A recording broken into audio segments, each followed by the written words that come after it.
हा, म्हणजे त्याच्यामध्ये मग तुम्हाला काय करावं लागेल, गाय गाभण राहण्यासाठी एक फीड करावं लागेल. समस्या, शेतकऱ्याची समस्या लक्षात घ्या. हा, शेतकरी समस्या लक्षात आली. शेतकरी समस्या काय की गाय गाभण राहणे वेळच्या वेळेला, गायने गाभ व्यवस्थित देणे, गायचं दूध वाढणे. मग समजा जो म्हणत असेल ना माणूस की बाबा माझ्याकडं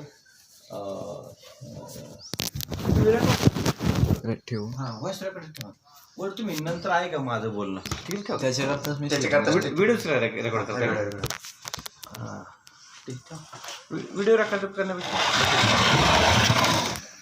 राहू त्याची इच्छा आहे. मुलाचं कसं राहतं. हो. आणि आम्ही पण ज्यावेळेस कस्टमर येतो किंवा ऐकणार असतो त्यावेळेस आम्ही बोलतो ना, असं इतर आम्ही माझी पण इच्छा असते रेकॉर्डिंग करून, ते होत नाही. तर मार्केट सर्वे हा कुठल्या पण धंद्याचा बेस आहे. जर मराठी उद्योजकाला किंवा छोट्या उद्योजकाला जर उभं राहायचं असेल तर मार्केट सर्वे पाहिजे. मग आपला परीघ किती आहे कामाचा.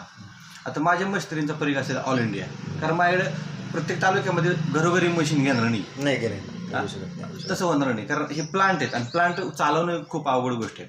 दुसरी अशी गोष्ट, ह्याच्या पाठीमागे 3 गोष्टी महत्त्वाच्या. अभ्यास म्हणजे तुमचं समजून चालत. आता हा तुम्ही प्लांट इनिशियल लेवलला, म्हणजे पहिले 3 वर्ष हा इनिशियल लेवलला प्लांट असतो, त्याला आपण 1000 दिवसांचा टाईम पिरियड म्हणतो. ह्या टाईम पिरियडमध्ये त्या माणसाला उभं राहायला, मार्केट सर्वे करायला, मार्केटमध्ये इंट्रोडक्शन व्हायला 3 वर्ष सहज जातात निघून. 3 वर्ष त्याला धंदा कळायला 3 वर्ष लागतात. आणि ह्याच्या अडचणी भरपूर असतात. आता अडचणी म्हणजे काय असतात, तुम्ही सगळं सेटअप नवीन पहिल्यापासून, तुम्हाला काहीच माहिती नाही स्क्रॅचपासून. म्हणून मार्केट सर्व्हे सगळ्यात महत्त्वाचं आहे. आणि मार्केट सर्व्हे आपली मराठी मुलं करतच नाही. मार्केट सर्व्हे म्हणजे काय की माझं उत्पादन घेणारा जो आहे त्याशी कम्युनिकेशन पाहिजे, ओळख असणे आणि त्याला माहिती असणे हा वेगळा विषय आहे. आणि त्या विषयात आता प्रोडक्ट आयडेंटिफिकेशन म्हणजे मला काय करायचं आहे, मला गोळीपेंड करायचं. मी गोळीपेंड कुठली करायची आहे, फक्त दुग्ध जनावरांची की नाही. तर गाय हा प्रकार घेतात तर गायच्या वासराची गोळीपेंड येईल. गायचं समजा वासरू ज्याला मला 3 महिन्यानंतर त्याला जी गोळीपेंड असते ती पुढचं 11 महिने म्हणजे 1.5 वर्षाचा जो कालावधी आहे त्याची गोळीपेंडीचे प्रकार वेगळा आहे ना. तो प्रकार एक धरला. गाय गाभण राहिली, हां गाभण राहिल्यापासून पुढचे 9 महिने तिला कुठल्या स्टेजला किती प्रकारचं त्याच्यामध्ये प्रकार असणार आहेत गोळीपेंडीचा, तो दुसरा प्रकार झाला.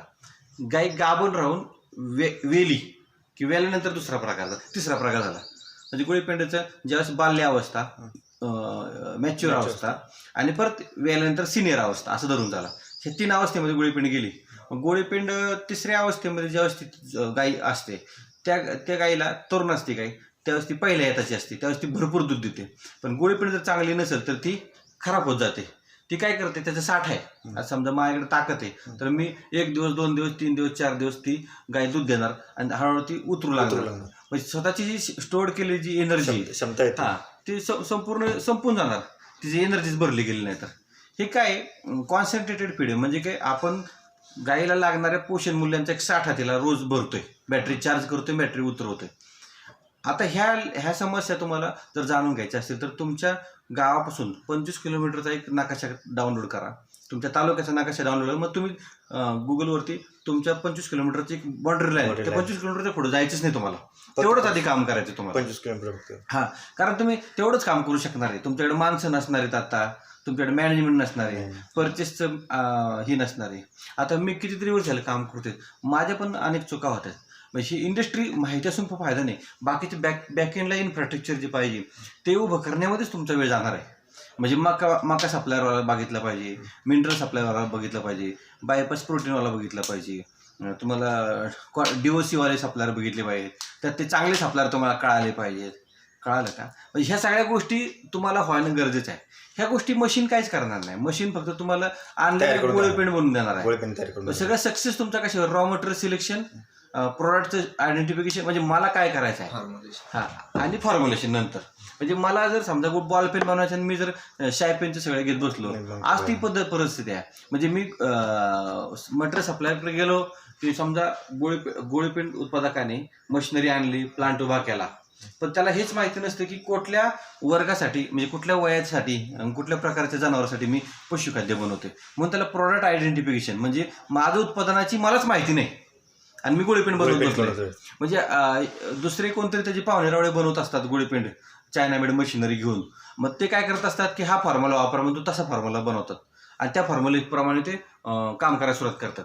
पण तो पाहुणा ज्या बेल्टमध्ये आहे तिथं तो सक्सेस झालेला आहे. हा इथं सक्सेस होत नाही ना.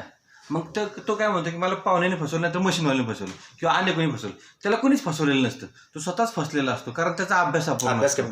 आता अभ्यास म्हणजे काय की गोळी पेंटची मशिनरी बघितल्या म्हणजे कळालं का? नाही.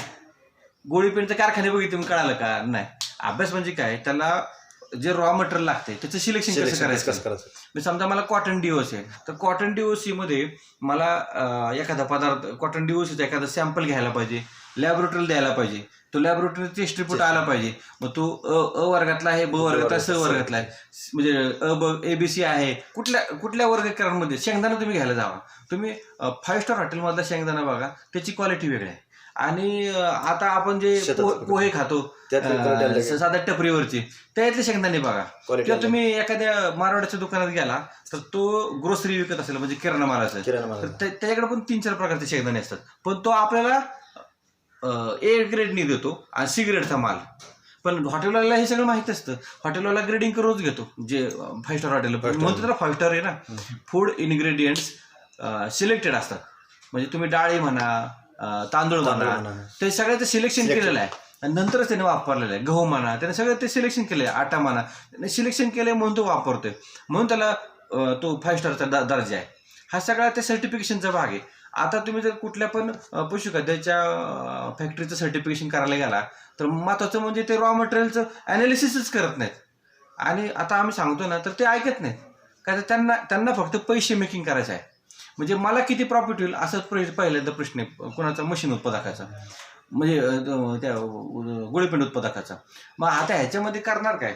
मग तुम्हाला इन्फ्रास्ट्रक्चरचा जो पैसा लागणार आहे तो खर्च करायची इच्छा नसेल, रॉ मटेरियलचं टेस्टिंग करायची इच्छा नसेल आणि फिनिश गुडचं हे करायचं, तर मशीनवाला काहीच करू शकत नाही याच्यामध्ये. तुमचा काही रोल येतच नाही त्याच्यामध्ये, तुमचं फक्त मशीन तयार. ह्याच्यामध्ये गडबड काय होती, इथून खरी फरफड सुरू होती त्या गोळीपेंड उत्पादकाची. आत्ता धंदा कुठे आहे? आता धंदा सगळा संशोधनाचा आहे. म्हणजे तुम्हाला टेक्निकली जर असेल ना तर आपण टिकू शकतो. मराठी माणूस टेक्निकली काम करू शकतो, मराठी माणूस पैशाने काम करू शकतो, भांडवलावरती. तो मोठा कारखाना टाकेल आणि डीलरशिपवरती काम करेल. आता आपल्याला डीलर पण ठेवायला परवडणार नाही, कारण आपण एवढे छोटे उत्पादक आहोत. आता मग पहिली जी पायरी असते की मार्केट सर्व्हे झाला. मार्केट सर्व्हे झाले की तुम्हाला कोणत्या गावामध्ये किती उत्पादक तुम्हाला मिळू शकतील किंवा कोणत्या गावामध्ये एखादा डेअरीवाला व्यवहाराला चांगला आहे तर तो तुम्ही सोडला पाहिजे. म्हणजे कस्टमर सिलेक्शन हा भाग झाला.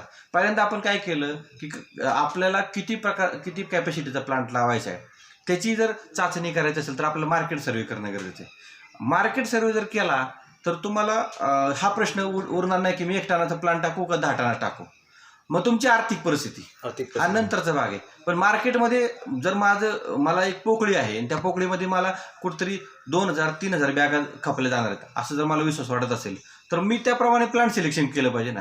म्हणजे पाहुणारावळा म्हणतोय किंवा मला काही कामच झालं नाही म्हणून मी प्लांट उत्पादक होणार आहे, म्हणजे पशुखाद्य उत्पादक असं करूच नका. महत्त्वाचं बिझनेस काय आहे? बिझनेस काय सांगतो? Market survey. मार्केट सर्व्हे जर पहिल्यांदा केला तर तुम्हाला तुमच्या भागामध्ये भौगोलिक परिस्थितीप्रमाणे दूध उत्पादकांच्या अडचणी कळतील.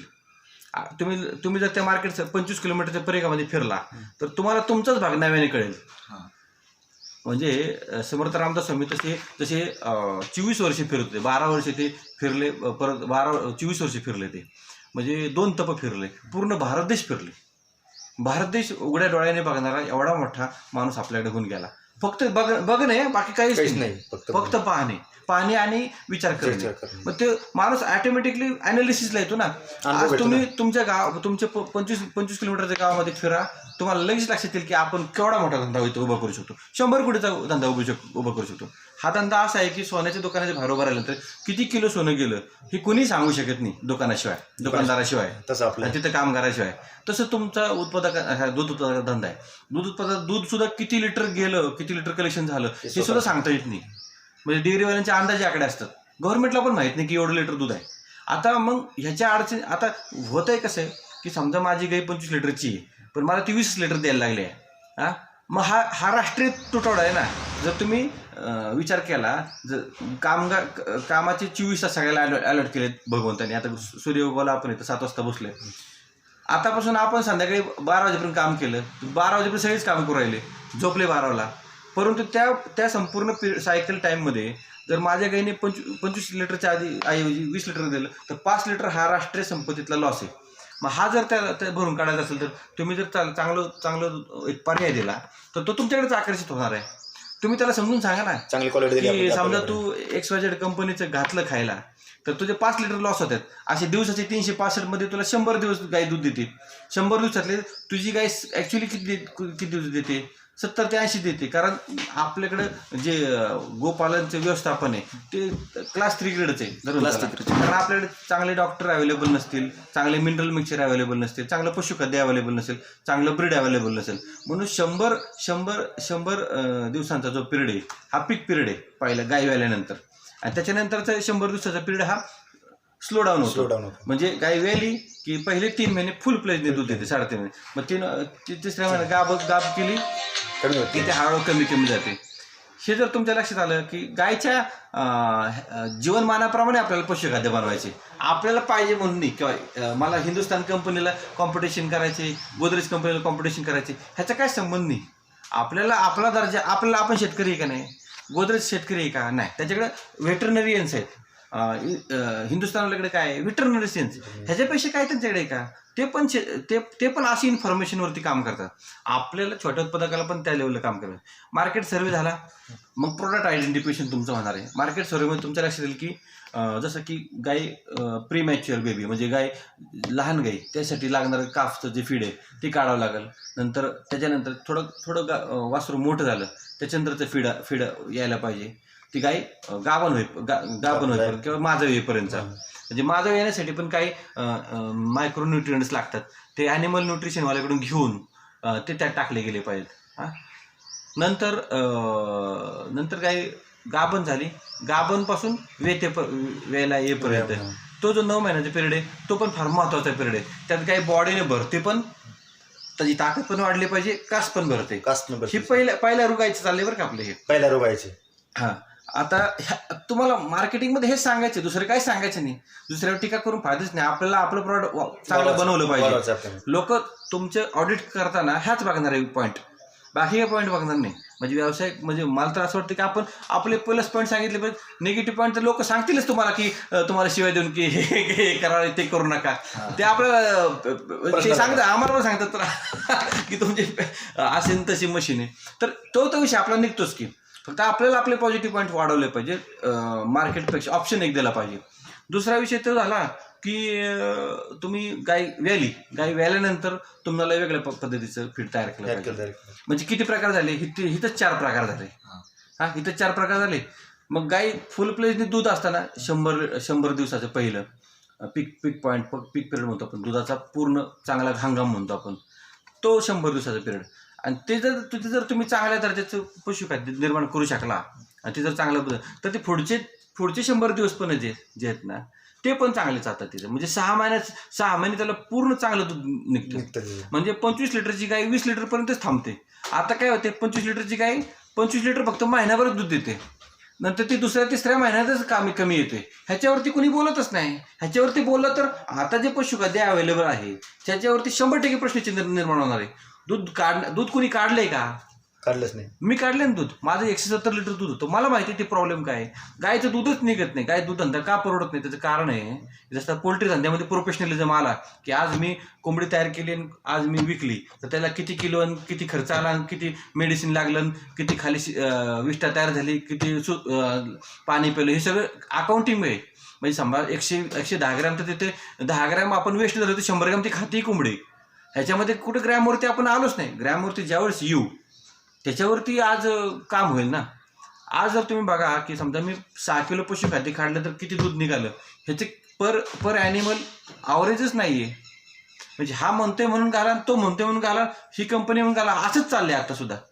आणि ह्याचं काय माहिती आहे का, त्याचं रेकॉर्ड नाही आहे. दुधाच्या ह्याचं रेकॉर्ड नाही आहे, ह्याचं रेकॉर्ड आहे. कशाचं? पोल्ट्री धंद्यामध्ये कॉर्पोरेट जे आलं बरं का, ते त्याचा खूप फायदा झाला. असे जरा मीटिंगमध्ये 10 मिनिटात करतो. तर तो विषय जर झाला ना पूर्ण, तर आता काय झालं तुमचं ह्याचं झालं आपलं मार्केट सर 3 प्रकारचे झालं. गाई व्याली, गाई दूध परत गायला गाभण करायची आहे परत. हा म्हणजे गाईचं एक एथ पूर्ण होणार आणि गाई आटणार आणि मग आटणाऱ्या गाई आठवली म्हणजे दूध तिचं संपलं बंद झालं. त्या पिरियडमध्ये पण गाईचं पशुखाद्य बंद करणारे उत्पादक आहेत. त्यांना ते परवडत नाही कारण त्यांना अवेलेबल काय 22%-23% प्रोटीन अवेलेबल फीड आहे. मग अशा वेळेस तुम्हाला मायक्रोन्यूट्रियंटची संख्या वाढवावी लागणार आहे, त्याचं पर्सेंटेज वाढवावं लागणार आहे आणि तुम्हाला तशा प्रकारची चर्चा पशुखाद्य ॲनिमल हजबंड्रीवाल्याबरोबर करून ती डिझाईन करावं लागणार आहे त्याचं फॉर्म्युलेशन. म्हणजे तिथं पाच प्रकारचं पशुखाद्य झालं. ते झाल्यानंतर पुढं काय येतं तुमचं गाई गाभण राहण्यासाठी जे गाय पोषक पाहिजे तसं म्हणजे गाय दूध देणार नाही पण गायचं शरीराचं पोषण राहिलं पाहिजे असं तंतूच राहिलं पाहिजे ना. मग तो अशा प्रकारचे वेगळ्या प्रकारचे आपण फीड तयार केले आणि त्याचं एक फॉर्म्युलेशन बनवून घेतलं. आता फॉर्म्युलेटर हवा का नको ह्याच्याबद्दल पण वाद आहेत. म्हणजे गोळी पेंट बनवून काय अवघड आहे असा प्रश्न मला विचारतात लोक. होय की काय अवघड काय नाही म्हणजे अवघड मटेरियल टाकणे आणि गोळी बनवणे ही फारशी अवघड प्रोसेस नाही किंवा ती काय मोठं रॉकेट सायन्स नाही. पण त्याच्यामध्ये काय टाकायचं हे ठरवणार कोण आहे. म्हणजे मी समजा 100 वर्षात आपण वर्षानुवर्ष आपण शेती करते 500 वर्षात आपल्या 5 पिढ्या 10 पिढ्या शिवाजी महाराजांच्या काळात पण आपलं कोणतरी असणारच काय. आपलं रेकॉर्ड कुठे आहे की आम्ही ह्या जमिनीमध्ये ज्वारी उगवली गहू लावला हे लावला मग ही बीज होतं ती बीज आपलं रेकॉर्ड कुठे आहे नाही ना. म्हणून त्यासाठी प्रोफेशनल लोक तयार केलेत ना. शरीरशास्त्र हा अॅनाटॉमी आणि फिजिओलॉजी मधला भाग म्हणजे आंतर शरीरशास्त्र आणि त्याच्या सगळ्या पचन संस्थेवरती हा पशुखाद्याचा धंदा अवलंबून आहे. म्हणजे पचनक्रियेला जास्तीत जास्त पाचक असलेलं आणि जास्तीत जास्त पचणारं आणि कमी वेस्ट बाहेर पडणारं अशा प्रकारचं पशुखाद्य निर्माण व्हायला पाहिजे. म्हणून आपण ॲनिमल आहारतज्ञ घेतो. आहारतज्ञ घेण्यापाठीमागचं कारण काय तेच होतं ना, दुसरं काहीच नाही. दुसरी अशी गोष्ट आहारतज्ञ घेतला पाहिजे त्याला मिनिमम फी असते, जास्त फी नसते. महिन्याला 1000 रुपये खर्च येतो महिन्याला. मग समजा जर तुम्ही 1000 पोती बनवली तर महिन्याला एका पोत्याला किती खर्च आहे 1 रुपया. 1 रुपया खर्च करू शकत नाही एका पोत्याला आपण तेवढं. आणि तो जगणार कशावरती ॲनिमल न्यूट्रिशन. मग सगळं फ्री नाही मिळू शकत. तुम्हाला फ्री काय पाहिजे फ्री कशासाठी पाहिजे हा पण प्रश्न आहे. हा व्यवसाय जर असेल तर तुम्ही फ्री आणि फ्री असलेले मग त्यांनी स्वतःचे कारखाने टाकून त्यांनी का मग केलं नाही. जे फ्री जर कन्सल्टेशन करत असतील मग त्यांनी कारखानदार का झाले नाहीत. कारखानदाराचा अर्थ काय लोखंड खरेदी करणे आणि मटेरियल तयार करणे. ट्रेडर नाही बरं का. पण ट्रेडर तर काहीच अक्कल नसते त्याकडे फक्त पैसे असतात. तो लक्ष्मीपुत्र असतो. लक्ष्मीपुत्राला तर ह्या जगात काय सगळे यायच म्हणतात ना. येस म्हणते. माझ्या मशीनची समजा डीलरशिप कोणाला घ्यायची असेल तर मी म्हणणार या किती 2 कोटी कर शोरूम कर ही कर ती कर. पण त्याला त्या मशीन मध्ये सांगता नाही येणार काय नाही. मग विषय असा आहे की जो उत्पादक आहे त्यानं उत्पादकाप्रमाणेच काम केलं पाहिजे. त्याचे पण काही आडाखे आहेत मग त्याला पण काही बेसिक नीड्स असतात म्हणजे बेसिक रिक्वायरमेंट आहे. जर तुम्ही उत्पादक असाल तर तुम्ही रॉ मटेरियल सिलेक्शन करत असताना आधी फॉर्म्युलेटर बघितला पाहिजे. फॉर्म्युलेटरकडून ॲग्रीमेंट करायला पाहिजे. आपण ॲग्रीमेंट करतो आता मी पूर्वी करत नव्हतो मला पण ह्या गोष्टी नंतर कळाल्या की काय करायला पाहिजे. हे आपलं अज्ञान लपवलं नाही पाहिजे. लपवलं म्हणजे नुकसान त्याच्यामध्ये. आणि मशीन उत्पादकाने हे त्या माणसाला सांगितलं पाहिजे. आणि मी फॉर्म्युला देतो म्हणून माझ्याकडे मशीन घ्या असं म्हणणार तर फार मामूर्ख आहे.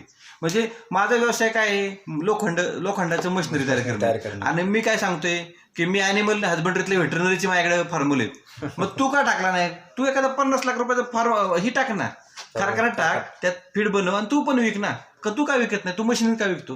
हो का. समूळ ज्ञान असणारा तो एक्सपर्ट आहे.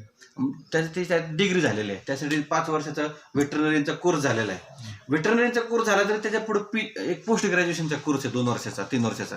तो ॲनिमल न्यूट्रिशनचा कोर्स आहे. आणि तो जर आपला परिपूर्ण झाला नसेल तर त्या माणसाने ॲनिमल म्हणजे आहाराविषयी कसं तो अधिकाऱ्याने बोलू शकेल. पण नुसतं झाला शिक्षण झालं तर तो त्याने काम केलंय का त्या क्षेत्रात हा पण प्रॉब्लेम आहे ना. एक लक्षात घ्या MBBS झाला म्हणजे तो सर्जरी करेल सक्सेसफुली असं नाही. MBBS वाला सर्दी खोकला पडसे ह्यासाठी काम करेल परंतु परत सर्जरीसाठी त्याला MD होणं गरजेचं आहे. MD कधी इंजेक्शन देत नाही त्यासाठी MBBS डॉक्टर असते BMA डॉक्टर असते तिथे. तुम्ही बघा ना त्या कुठल्या पण मोठ्या मल्टी स्पेशल तो हातात स्टेटोस्कोप सुद्धा घेत नाही. MD हाताला स्टेटोस्कोप सुद्धा घेत नाही, तो पेन सुद्धा घेत नाही, तो शेजारचा तो असिस्टंट आहे ना तो करतो. म्हणजे त्याचं काम काय आहे? सर्जरी हा मेन. आणि त्याचं डायग्नोसिस करणे. डायग्नोसिस म्हणजे काय? काहीतरी त्याला सोल्युशन देणे. हे करा, ते करा, ते करा, गोळ्या बदलणे, हे त्याचं काम आहे. त्याचं काम स्टेटोस्कोप घेऊन पेशंट चेक करणं, BP चेक करणं, त्या ह्याचा ग्राफ चेक करणं, हा त्याचं काम नाही. तसं जरी तुमच्या गावामध्ये आसपास इकडे पशुखाद्याचे पशुवैद्यकीय डॉक्टर असतील तरी सुद्धा ते ॲनिमल न्यूट्रिशनमध्ये काम करत नसेल. त्यांना माहिती असेल. माहिती असणं वेगळं आणि एक्सपर्ट असणं वेगळं, हा फार फरक आहे. लक्षात आलं का? उत्पादकाला हे कळतच नाही. आता याकडेला ह्या धंद्यामधल्या अडचणीमध्ये हा फार मोठा भाग आहे की मशीन उत्पादक स्वतः फॉर्म्युलेशन द्यायला लागलेत. मशीन उत्पादक फॉर्म्युलेशन द्यायचं काम नाहीच आहे. मशीन उत्पादकाने फक्त मशीन तयार करणे, त्याच्यातले प्रॉब्लेम्स काढणे, एवढंच काम आहे. पण त्याच्याबरोबर हे सांगणं की तू बाबा फॉर्म्युलेटर नेम, आणि त्याच्याबरोबर आपण मी आता काय करतोय की फॉर्म्युलेटर देतोय तुम्हाला, माझ्याकडे ओळखीचे काय झाले फॉर्म्युले, पण त्याच्यामध्ये पण आम्ही बघितलं की अनेक फॉर्म्युलेटर हे बंडलच आहेत. म्हणजे त्यांना पण काय धंदा चालत नाही म्हणून ते फॉर्म्युलेशन करायला लागले. असे पण काही लोक आहेत. म्हणजे काही लोक आता मुंबईचा एक हे आहे ॲनिमल न्यूट्रिशन, तो काय सांगतो की माझी सिंगापूरला प्रॅक्टिस आहे. तो सिंगापूरला पण प्रॅक्टिस करत नाही. सिंगापूरमध्ये फक्त एका व्हॅलेंटाईनने एकाच अक्षराचा फरक आहे. तो सिंगापूरला पण त्याची प्रॅक्टिस चालत नाही. फक्त तो मुंबईवरून येतो, त्या स्विफ्ट गाडीमध्ये येतो. लोक त्याच्या त्या बोलण्याला, त्याच्या त्या दबावाला आहे ना, त्याकडे BVCची डिग्री आहे, MUSCची पण डिग्री आहे, तो ॲनिमल न्यूट्रिशनिस्ट पण आहे, पण तो तसा नाही ना ते त्याला क्वालिटीचा. हे कुणी बघायचं त्याला? हे कोणतं त्याला विचारलं पाहिजे की नाही? एक लक्षात घ्या. मला काय म्हणायचं, तू दाखव ना, बाप दाखवता साध्य घाल, हा पण प्रश्न आहे ना, बरोबर की नाही? त्याच्यामुळे आमच्यासारख्या लोकांना त्रास होतो ना, 100% त्रास होतो. तो अनेकांना मिसगाईड करतोय, कारण आमच्याकडून त्याला काही रुपये मिळत नाही. मी का द्यावं? मी जर मशीन उत्पादक आहे तर मी कमिशन का द्यायचं? मी काय कमिशन कोणाला देणार? प्रश्नच नाही. कारण मी ऑलरेडी कारखाना उभा करायला पैसे घालवलेले, मी माझी तपश्चर्या करू राहिलो. तुझं काम आहे, तू बाबा ते ॲनिमल न्यूट्रिशन तू परफेक्ट कर ना. तुमचं काम करा तुम्ही. म्हणजे सरकी वापरायची का कॉटन DOC वापरायची हे सुद्धा त्यांना कळत नसेल तर त्यांनी ॲनिमल न्यूट्रिशनची डिग्री बंबातच जाळली पाहिजे ना. हा प्रॉब्लेम आहे आता. आणि कुणी बोलत नाही. तुम्ही रेकॉर्ड करता, चांगली गोष्ट आहे, आपण हे टाकू युट्यूबला. आणि प्रॉब्लेम काय? हिथंच गेम आहे. ही गेम आहे की खरोखर अभ्यास आहे, त्याला कळतंय का नाही कळत, आणि कळलं तर तो करतोय का? पैसे इन्व्हेस्ट करणारा व्यावसायिक आहे. म्हणजे उत्पादक ज्यावेळेस उत्पादक मशीनवाल्याला पैसे देतो, उत्पादक ॲनिमल न्यूट्रिशनिस्टला पैसे देतो, उत्पादक त्या जागेचं सगळं, तो खरा व्यावसायिक आहे. आणि जे कन्सल्टन्सी करतात ना त्याला पडताळून पाहिलं पाहिजे. आणि त्याची कन्सल्टन्सी 4 ठिकाणी चालू आहे का त्यांचा पण दाखला घ्यायला पाहिजे ना. जसं तुम्ही मशीनवाल्याला विचारता की तुमची मशीन कुठं चालू आहे का, बंद आहे का, आणि आमच्याबद्दल पण सांगितलं की चालू नाही, बंद आहे. तसं तुम्ही ॲनिमल न्यूट्रिशनला कोणी विचारायचं? कारण कुणाला त्यातलं कळतच नाही काय. मग ह्या डेअरीवाल्याकडं त्याचे मित्र असतात, मग त्या डेअरीवाल्याकडे त्याचं लेक्चर चालू असतं, ह्या फेसबुकला त्याचं लेक्चर चालू असतं, त्याच्यावर तिचं काम चालू आहे ना आता. किंवा ह्या प्रशिक्षण शाळेमध्ये त्याचं काम चालू आहे. मग ते प्रशिक्षण शाळेचे मास्तर जे आहेत ते जर एवढे हुशार असतील आणि त्यांना जर हा व्यवसाय सगळे व्यवसाय काढायचे कळत आहेत, मग त्यांनी का 50 लाख रुपयाचं कर्ज काढत नाही? त्यांना कर्ज आम्ही देऊ ना काढून, सबसिडी आम्ही सगळं मंजूर करून देऊ, काय अडचण आहे? त्याने कारखाना टाकावा, 50 लाख रुपये खर्च करावेत, त्याने मशिनरी उभ्या कराव्यात, आणि त्यानं ती बनवावं आणि विकावं, आणि त्याच करोडपती व्हावं. तुमचा जर सल्ला एवढा भारी होता तर तुम्ही काय उत्पादक झाला नाही? एक लक्षात घ्या, शिक्षक आणि प्रशिक्षक ह्याच्यामध्ये घोळ आहे सगळा. शिक्षक हा गव्हर्नमेंटने नेमलेला आहे आणि तो त्या फॉर्मॅटमध्येच काम करतो. प्रशिक्षक काय करतोय की साहेब ही शिकार कशी करायची मी शिकवतो तुम्हाला. म्हणजे स्वतःला आचरेकर सर समजायचं. सचिन तेंडुलकर आम्ही तो बोलतात, अरे आचरेकर सर होते, सगळेच आचरेकर सर नाही आहेत. हा सगळ्यात मोठा गेम आहे. आणि आता यूट्यूबला फेसबुकला हेच प्रॉब्लेम झाला आहे. म्हणजे ज्याच्या वावरामध्ये कधीही एक एकर पण त्याने कधी शेती केली नाही, तो आम्हाला शेती कशी करायला सांगतो. 100 एकर शेती करायला सांगतो. ज्याने कधी दूध उत्पादन केलं नाही, ज्याच्याकडे कधी गोठा नाही, गाय नाही, ज्याने कधी धारा काढल्या नाही, ज्याने कधी शेण काढलं नाही, त्याने आम्हाला सांगायची काय की तुम्ही हे करा आणि ते करा. ठीक आहे ना, आम्ही करतो ना, पण तुम्ही काहीतरी सांगा ना, तुम्ही काहीतरी इन्व्हेस्ट करा ना, कुठतरी असेल शॉप तरी टाका, 10 रुपये त्याला खर्च करा ना, बरोबर आहे की नाही?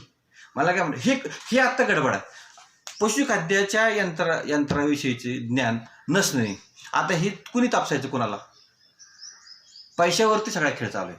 म्हणजे लक्ष्मीपुत्राला अक्कल नसली तरी या म्हणतात, आणि डिग्री असल्या मग तो मुंबईचा आहे, मग तो त्या स्विफ्ट गाडीत येतोय आणि त्याकडे किती रेबनचा गॉगल आहे, बूट किती छान आहेत, ह्याच्यावरती कन्सल्टेशन केलं जातं आहे. ही गडबड आता ह्या धंद्यामध्ये आहे. मग आता मार्केट सर्व्हे झाला, फॉर्म्युलेटर झाला, फॉर्म्युलेटर बरोबर करारनामा झाला, नंतर पुढचा जो पार्ट होतो मशीन सिलेक्शनचा. मग आता तुमच्याकडं मार्केट सर्व्हे ज्यावेळेस होतो त्यावेळेस तुमच्याकडं तुम्ही मार्केट सर्व्हे करत असताना समजा तुम्ही एखाद्या गावात गेला तर तिथं काही लोक एका XYZ ब्रँडचं पशुखाद्य वापरत असतील. त्या पशुखाद्याला तुम्ही सॅम्पल घ्यायला पाहिजे, 2 किलो 3 किलो. आता सॅम्पल असं कलेक्ट करायला पाहिजे, हे सॅम्पल असं सॅम्पल आणणार होतो पण मग ते रात्री निघलो ना मी, त्यावेळेस दुकानं बंद. म्हणजे आता समजा आता हे जर तुम्ही सॅम्पल कलेक्ट केलं नाही, आता जेवढ्या मोठ्या मोठ्या कंपन्या आहेत म्हणजे ज्यांच्याकडे ज्यांचे मोठे मोठे ब्रँड्स आहेत, ज्यांचे टीव्हीला जाहिरात चालू असतात काय, ते लोक प्रोफेशनल काम करतात. ते काय करतात, आवर्षणग्रस्त क्षेत्र आणि पाणस्थळ क्षेत्र. आवर्षणग्रस्त क्षेत्र म्हणजे जसा आता तुमचा जो भाग आहे की काही ठिकाणी पाणी भरपूर असेल, काही ठिकाणी पाणी नाही आहे, असं आपल्याकडे आहे. मग ज्या ठिकाणी पाणी कमी, पाऊस कमी पडतोय त्या ठिकाणी मूळ उपजीविका कशावर आहे, पशुखाद्यावरती. कारण दुधंदा त्याचा मेन आर्थिक सोर्स आहे. त्या ठिकाणी पशुखाद्याची क्वालिटी वेगळी असते. पण समजा तुम्ही बारामती गेला तर बारामती 24 तास पाणी आहे तुम्हाला, म्हणजे संपूर्ण त्या कॅनलच्याकडे नाही सगळं हिरवगार आहे, तर तिथं क्वालिटी वेगळी आहे. आणि त्याच वेळेस तुम्ही त्याच कंपनीची सेम गोळी पेंट दुसरीकडे चेक करा, तिथे वेगळे. त्याच वेळेस ती तुम्ही कर्नाटकात चेक करा, वेगळे. हे आता कधी मला कळालं, ज्यावेळेस आम्ही हे सॅम्पल मागवायला लागलो शेतकऱ्यांकडून, जेव्हा उत्पादक म्हणजे ज्याला कारखानदारी करायचे अशा माणसाकडून मार्केट सर्व्हे झाल्यानंतर, तर तो मग सांगतो की सर हे अरे मग रिपोर्ट वाचलं, मग हिची दुसऱ्या तालुक्यामध्ये दुसऱ्या जिल्ह्यामध्ये 24% प्रोटीन देते आणि इथं ते 22% प्रोटीन देते. मग हे जर आपल्याला कळायला पाहिजे ना, जे तुमचे स्पर्धक आहेत ते काय करतायत पहिल्यांदा ते जाणून घेणं. मग जाणून म्हणजे त्यांना आपली स्पर्धा नाही आहे, आपली स्पर्धा आपली स्वतःची आहे. त्याला एक ऑप्शन देतोय की हे पार्लेचं बिस्किट आहे तर आमचं पण बिस्किट पार्लेसारखं लागणार आहे, असं आपण त्याला सांगू शकतो ना, बरोबर की नाही. कारण तुम्हाला जो ब्रँड आहे तो ब्रँडवाला तो काय म्हणणार आहे की मला त्या दर्जाची गोळी पेंट तयार करून द्या. मग तो दर्जा म्हणजे काय दर्जा आहे, त्याच्यामध्ये प्रोटीन काय आहे, फॅट काय आहे, टोटल डायजेस्टेबल न्यूट्रिएंट काय आहे, त्याने काय वापरले, म्हणजे त्याची पशुखाद्याची गोळी पेंट विकत घेतली जाते. हा पण अभ्यासाचा विषय आहे ना. जर समजा त्याची जर आपल्या गावामध्ये 10 गाड्या 10 टनाच्या जात असतील तर तो काहीतरी चांगलं करत असेल, आपल्याला पण त्यापेक्षा चांगलं केलं पाहिजे. जर समजा तो 22% प्रोटीन देत असेल तर तुम्ही 24% प्रोटीन द्या, रेट तेवढेच ठेवा, रेट कमी करू नका. फुकट देणं म्हणून धंदा चालतो हा चुकीचा समज आहे. फुकट तुम्ही देऊच नका, कारण तुमचं चॅरिटेबल ट्रस्ट नाही. आणि जे फुकट सल्ला घेतात त्यांचा सल्ला पण फुकट घेऊ नका, त्यांचा पण चॅरिटेबल ट्रस्ट नाही. तो काहीतरी दुसरं काहीतरी करत असल्याशिवाय तो जगू शकणार नाही. साधं सरळ आहे ना. त्याला मग डायरेक्ट बरोबर मग परमेश्वरच पाहिजे, ज्ञानेश्वर महाराज. त्याला काय जागायची गरज नाही, जागे उभा असला की त्याला सगळं ताटबीट यायला पाहिजे, बरोबर आहे की नाही. असं नाहीच आहे ना, असं कुठलाही डेअरीवाला नाही, असं कुठलाही ॲनिमल न्यूट्रिशनवाला नाही, असं कुठलाही मशीनवाला पण नाही. म्हणजे आपला भ्रामक कल्पना आहे की हे ना आमचं आम्ही कोणाला फुकट देत नाही, देऊ पण नाही आणि घेऊ पण नाही घेणार. काय संबंध आहे, बरोबर आहे की नाही. आपल्याला पैसे कमवायचे, पैसे मेकिंगचा एक मोठा बिझनेस आहे हा, अर्निंग सोर्स आहे. आणि आपण ज्याला देतो त्याला पण वाजवूनच द्या ना, क्वालिटी एक नंबर द्या, विषय संपला, बरोबर आहे की नाही. तो आपल्याला काय त्यांना आपल्याला का फुकट घ्यायची, आपलं पाहुणा म्हणून नाही. तो आपलं आमची क्वालिटी अशी आहे, तुला ज्या क्वालिटीचं तू वापरतोय, समजा XYZ गोळीपेंडीची कंपनी आणि त्या कंपनीत तो पशुखाद्य वापरतोय, बाबा तो काफचं फिडिंग वापरत असेल, शिडीचं वापरत असेल, त्या दर्जाचं तुला मी इथं पशुखाद्य म्हणून देतो. ₹1 कमी दे, ₹1 किलोला कमी दे, ₹50 किलो कमी, पुष्कळ झाले ना. 50 पैसे कमी केले तर पुष्कळ झाले, तरी तुम्हाला गिऱ्हाईक भरपूर लागणार आहे.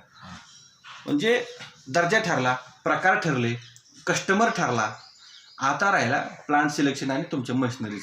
आता प्लांट सिलेक्शन कसला करावा, मग तुमची आर्थिक कॅपॅसिटी त्याच्याप्रमाणेच केली पाहिजे. असं काय नाही की खूप मोठी 100 कोटीची कंपनी टाकली म्हणून त्या मालकाला अक्कल असतील त्याचा धंदा चालतो, असं अजिबात नाही आहे. ह्या धंद्यामध्ये काय आहे, तुमचा टेक्निकल धंदा आहे. मग तुम्ही जर वेळच्या वेळेला रॉ मटेरियल समजा 10 टन आणलं, 10 टनाची जर तुम्ही रॉ मटेरियलचा ॲनालिसिस रिपोर्ट घेत असाल तर तुम्हाला किती खर्च येणार आहे. समजा 10 टनाची गाडी आहे आणि त्याच्यामध्ये 2-2 टनाचे तुमचे हे आहेत, म्हणजे 5 प्रकारचे आयटम आहेत. 5 प्रकारचे आयटम आल्या मी पशुखाद्य बनवणार नाही. मी पहिल्यांदा 5 टनातले 1-1 किलो सॅम्पल काढेल, लॅबोरेटरीला देईल, लॅबोरेटरीचे रिपोर्ट आल्यानंतरच मी पुढे प्रोसेसिंगला घेईल. असे किती लोक करतच नाहीत. त्यांना घाई झालेली असते की कधी मी एकदा ती टाकेल गिरणीत, त्याचं बुघा करेल, पुढं हे करेल आणि पुढे, कारण त्यांच्या पुढं दारात गिरायक आहे ना. दारात काय गिरायक आहे, दारात गिरायक आहे कारण त्याला ऑप्शन नाही आहे, त्याला गोळीपेंडीमध्ये ऑप्शन नाही. त्या बिचाराला गोळीपेंड चारल्याशिवाय पर्याय नाही. त्यासाठी दूध उत्पादक होणं गरजेचं ना. दूध उत्पादकात काय जे काय प्रॉब्लेम्स आहेत. मी 9 रुपये 8 रुपये दूध असताना पण दूध घातलेलं आहे. ह्यांनी कोणी घातलंय का? हा, ह्यांनी घालून बघाव ना. आता हे म्हणतील की तुम्हाला काही काम नव्हतं म्हणून. असं नाही, आम्ही तो धंदा करून बघितला ना. तुम्हाला त्याच्यातल्या वेदनाच कळालं नाही तर ती काय करणार आहे, ती झाला विषय. मग पशुखाद्य उत्पादकाला आम्ही हे लय वेळा सांगतो की तुम्ही ॲनालिसिस करा. ॲनालिसिस अजिबात केलं जात नाही. आता हे जसं मशीन वाजून घेतात ना, तसं रॉ मटेरियल वाजून घ्यायला पाहिजे ना, की ही परफेक्ट आहे का नाही. रॉ मटेरियलचे सप्लायर पण फसवेत, म्हणजे त्यांना त्यातलं किती कळतं हे त्यांनाच माहिती. त्यांचं शिक्षण किती बघा ना. समजा कॉटन डिओसी विकणारा माणूस आहे, तो कॉटन डिओसीच्या गाड्यात येतनं पैसे आहेत पण मागवतो ना. दुसरं काही क्वालिफिकेशन आहे का? काहीच नाही. मला एक सांगा, दुसरं काही क्वालिफिकेशन आहे का? जसं आपण ॲनिमल न्यूट्रिशनवाल्याला बघितलं की तो मास्टर ऑफ व्हेटरनरी सायन्स झालाय का, तो ॲनिमल न्यूट्रिशन झालाय का, तो कुठल्या कंपन्यांना कन्सल्टेशन करतोय का, आणि त्या कंपन्या बंद पडल्यात का चालू आहेत ह्या पण बघितल्या पाहिजेत ना. की तो अमुक ढमुकचा पाहुणा आहे आणि चमचीगिरी करून तिथं झालाय, असा पण प्रकार आहे. डायरेक्ट सांगतो मी आता, विषयच काय नाही. आणि गडबड काय हितच आहे ना. म्हणजे डेअरीवाल्याच्या चेअरमन बरोबर मैत्री असेल तर ते सगळ्या लोकांना बोलवते. जे सिंगापूरला, जसं तुम्हाला सांगितलं सिंगापूरला माझी प्रॅक्टिस आहे ना. माणूस असा जिवंत माणूस आहे, तुम्हाला दाखवू शकतो मी. की तो सांगतो मी सिंगापूरला, मलेशियाला, थायलंडला हे केले. हे ना 4 जरी तिथे जनावर 40 लाख रुपये दिले एका जनावराला. एक पैसे लावून सांगतो तुम्हाला. काय अक्कलच नाही हो, करायचंच नाही. काय स्वतःचे खिचले पैसे थोडी टाकायचे. पेट्रोलचे पैसे मुंबईपासून फलटणपर्यंत, पेट्रोलचे पैसे मुंबईपासून श्रीरामपूरपर्यंत, पेट्रोलचे पैसे तुमच्या घरापर्यंत, तेवढे पैसे खर्च करायचे आहेत. ते पण तुमच्याकडून नंतर मिळतात. 10,000 रुपये विजिट फी, 5,000 रुपये विजिट फी द्यायला काहीच प्रॉब्लेम नाही. पण त्याला खरोखर ती अक्कल आहे का ही तपासायची कोणी. मग त्याने 10 जनावरं द्यावीत, आम्ही त्याला ते गोशाळा देऊ, त्यानं दूध काढून दाखव. त्यानं चॅलेंज आहे ना, मी चॅलेंज देतो ना. हां, मी काय म्हणतो, मी माझ्या पशुखाद्य कारखाना टाकतो. मी आता 50 लाख रुपये खर्च करू, मी कर्ज काढून लावते, 24% व्याजाने लावते. मला का तर मला माहिती आहे तर माझं पशुखाद्य चालणार आहे. मला अक्कल नव्हती म्हणून आता आम्हाला अक्कल आम्ही करायला लागलो. मला काय म्हणायचे, पशु उत्पादकाच्या पुढच्या अडचणी ह्या आहेत की, आणि त्याचं प्रलोभन म्हणजे समोर त्याला 10 टन कधी क्रशिंग करेल त्याच्या डोक्यातच असतं की 10 टनाला 3 रुपये प्रॉफिट, म्हणजे 10,000 गुणिले 3 रुपये म्हणजे 3 लाख रुपये मला मिळणारच आहे. साहेब मशीन चालली पाहिजे. अरे हो, ते मटेरियलची गाडी आली, मग तू चेक केलं का रे, कशी काय क्वालिटी, हा चल सेमच आहे काय दावा असा विषय. मग आता पशुखाद्याचे रॉ मटेरियलचे सप्लायर हे सुद्धा अडाणी आहेत, काही नॉन टेक्निकल आहेत. त्याला सर्टिफिकेट मागा ना, कॉटन DOCचा सर्टिफिकेट दे, ह्याच्यामध्ये किती ऑइल पर्सेंटेज आहे, किती फॅट आहे, किती सगळं आहे ते विचारा त्याला. त्याच्यामध्ये खरोखर किती फायबर आहे विचारा ना. एकदा ग्रेडिंग करा ना. तुम्ही ग्रेडिंग केलं पाहिजे का नाही. तुम्ही काय म्हणताय की आम्ही गोदरेज कंपनीवर कॉम्पिटिशन करणार आहे, आम्ही हिंदुस्तान कंपनीवर कॉम्पिटिशन करणार आहे, इंद्रनीलच्या तोडीच आम्ही पशुखाद्य बनवणार. कसं बनवणार तुम्ही, कसं बनवणार. त्यांच्याकडे लॅबोरेटरी आहे, त्यांची गाडी आली की ती बाहेर उभा असते, तिथनं सॅम्पल केलं जातं, आतमध्ये जातात MSc वाले, ते हे त्या केमिस्ट्रीवाले ते त्या टाकतात, चेक करतात, त्याच्यावरती रेट ठरतात ना. रॉ मटेरियलचे रेट त्याच्यावर ठरतात. तुमच्या तो सप्लाय. आता इथं काय होते की छोटा उत्पादक असल्यामुळं त्याला असं वाटतं की मला मॉलेसिस कधी मिळेल. मॉलेसिसचा दर्जा चेक केला जात नाही. मॉलेसिस सर्टिफिकेट आहे का, की ह्या दर्जाचं सर्टिफिकेट आहे का दर्जाचं. समजा तर मी ही डाय बनवते तर मी EN24 मध्ये बनवली का D2 मध्ये बनवली, जसं हे मला माहिती आहे हा, तसं तुम्ही त्याला कधी प्रश्न विचारतच नाही. त्यामुळे ती गडबड आहे सगळी ना. म्हणजे चहामध्ये चहापत्ती जसे ताजमहाल हॉटेलची ताजमहालची टाकायची, परिवारची टाकायची, त्याप्रमाणे चहा बनणार आहे. बरोबर आहे ना. त्या आतमधल्या पातेल्याने काय करावं, हा कष्टोने काय करावं, तो जादू आहे ना. तो तेच जाणारे पातेला तेच. येस सेमच. साखरेने काय करावं, साखर सुद्धा साखरेमध्ये पण ग्रेड आहेत, M1 M2 M21 असे ग्रेड्स आहेत त्याचे. जर मोठा साखर असेल तर तो एकदम चांगला भुगा. आणि आपल्याला जी आता जी मिळते गुजराती लोक त्यांच्या दुकानात ठेवतात, एक क्लास 3 ग्रेडची साखर आहे हा. आणि रेट मात्र एक ग्रेडचा हा का. प्रत्येक गोष्टीला ग्रेडिंग आहे, प्रत्येक गोष्टीला काहीतरी त्याला टेक्नॉलॉजी आहे, काहीतरी त्याला दर ठरवताना काहीतरी आहे ना त्याच्यामध्ये. हा निकष आपण लावत नाही. म्हणजे गोळी पेंट बनवत असताना रॉ मटेरियल सिलेक्शन आणि त्याचं ॲनालिसिस रिपोर्ट ही सगळ्यात महत्त्वाची बाब आहे. म्हणजे इतकी महत्त्वाची बाब आहे ना, त्याला आपण स्किप करणं चुकीचं आहे. आणि हे एकदा झालं ना तुमचं, हे एकदा झालं ना तर तुम्हाला जगात कोणीच हारू शकत नाही ना. कारण तुम्ही पूर्ण महाराष्ट्रामध्ये एकच लॅबोरेटरी गोखलेनगरला, हे किती लोकांना माहिती आहे?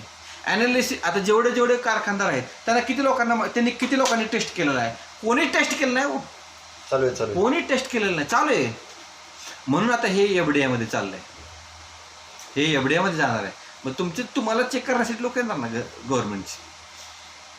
मेडिसिनची लोक कशी येणार तशी येणार. FDA मध्ये जाणार आहेत हे 2 वर्षात. त्याचे कडक रूल असणार आहेत.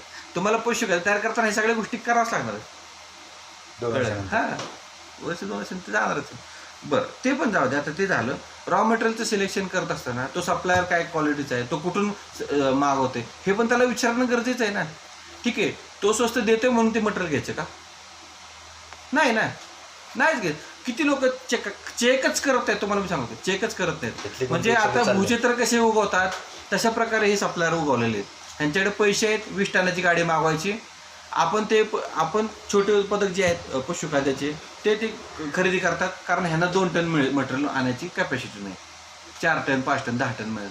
मग ह्याने काय केलंय, 20 टनाचे 5 गाड्या मागवल्या, म्हणजे 20 5 100 टन मटेरियल मागवलं, स्टोअर केलेलं आहे. आणि तो लूजमध्ये द्यायला लागला, म्हणजे होलसेलचं तो रिटेलिंग करायला लागला. बरोबर आहे की नाही? पण त्याच्यामध्ये तो कधी बोलतो का की मी हे सर्टिफिकेट देतो कॉटन DOCचं? मस्टर्ड DOC नावाचा जो घटक आहे ना, तो एवढा बंडल आहे आता मार्केटमध्ये. तुम्ही चेक करा, मी आता चेक करायला दिलं आहे लॅबोरेटरीला. त्याच्यामध्ये मला तर वाटते मातीच मिक्स करतात. माती, हां, काळी माती आणि मस्टर्ड DOC ह्याच्यात काय फरक नाही. मग ह्याच्यात कोण ब्रह्मदेव जरी बसवला तर गोळी पण कशी बनवू चांगली? मोहरीची DOC.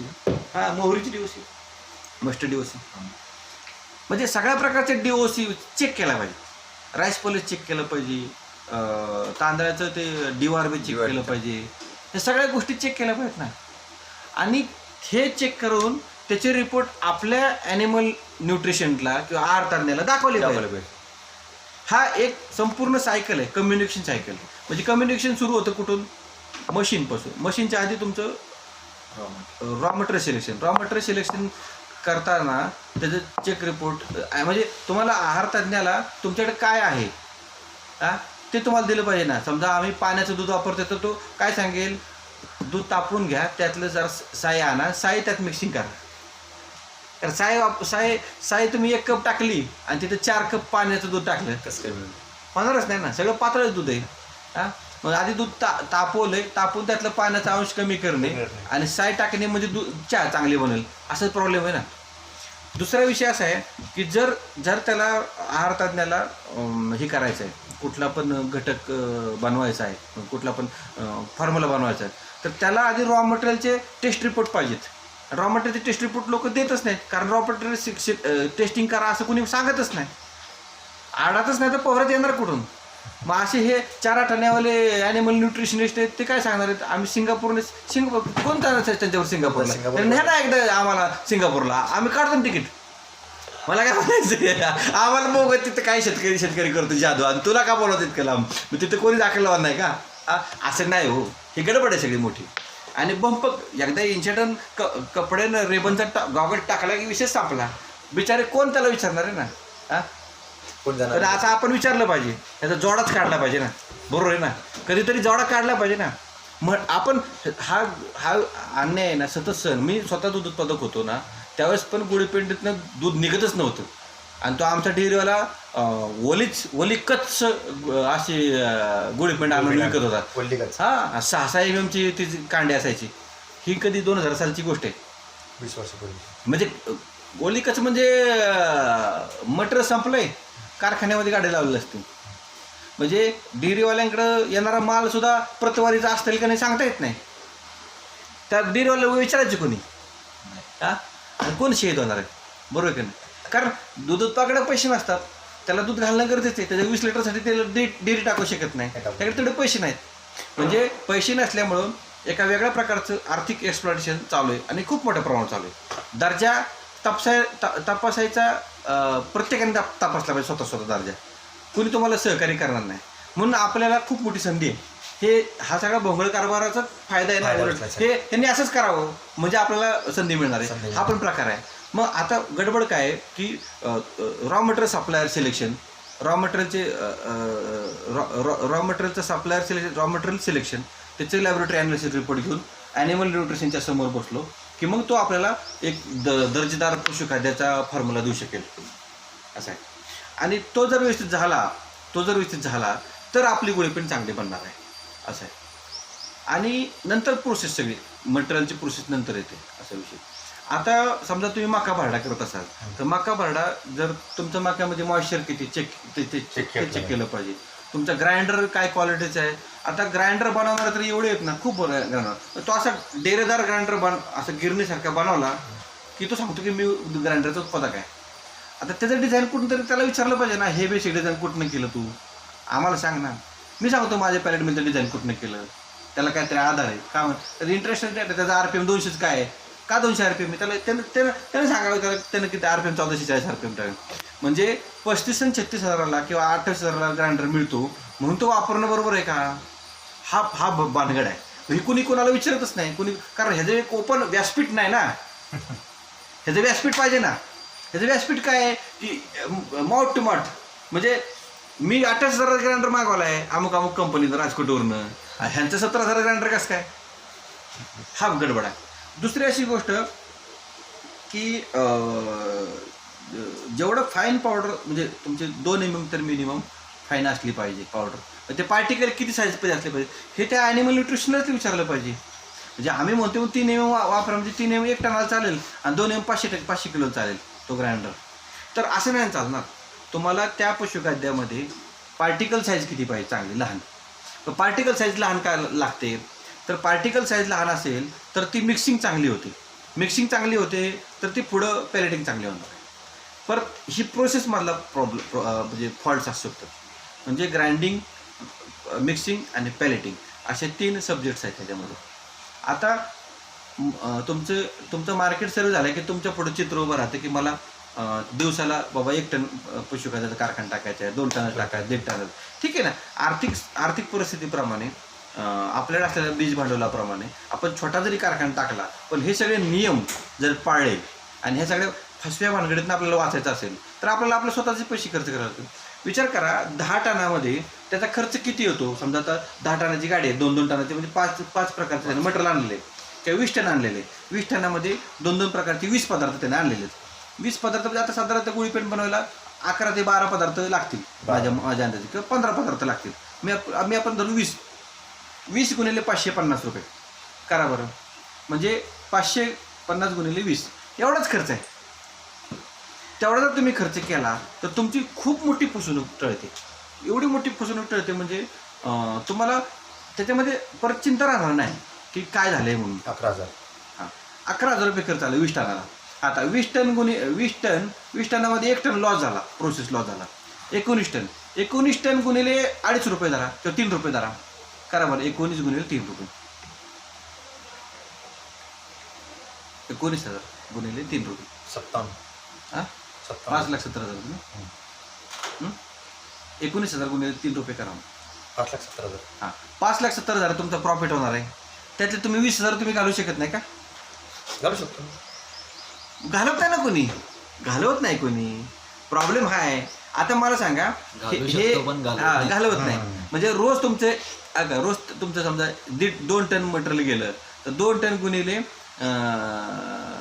19 भागिले 2 करा बरं. 19,000 का. नाही 19 टन.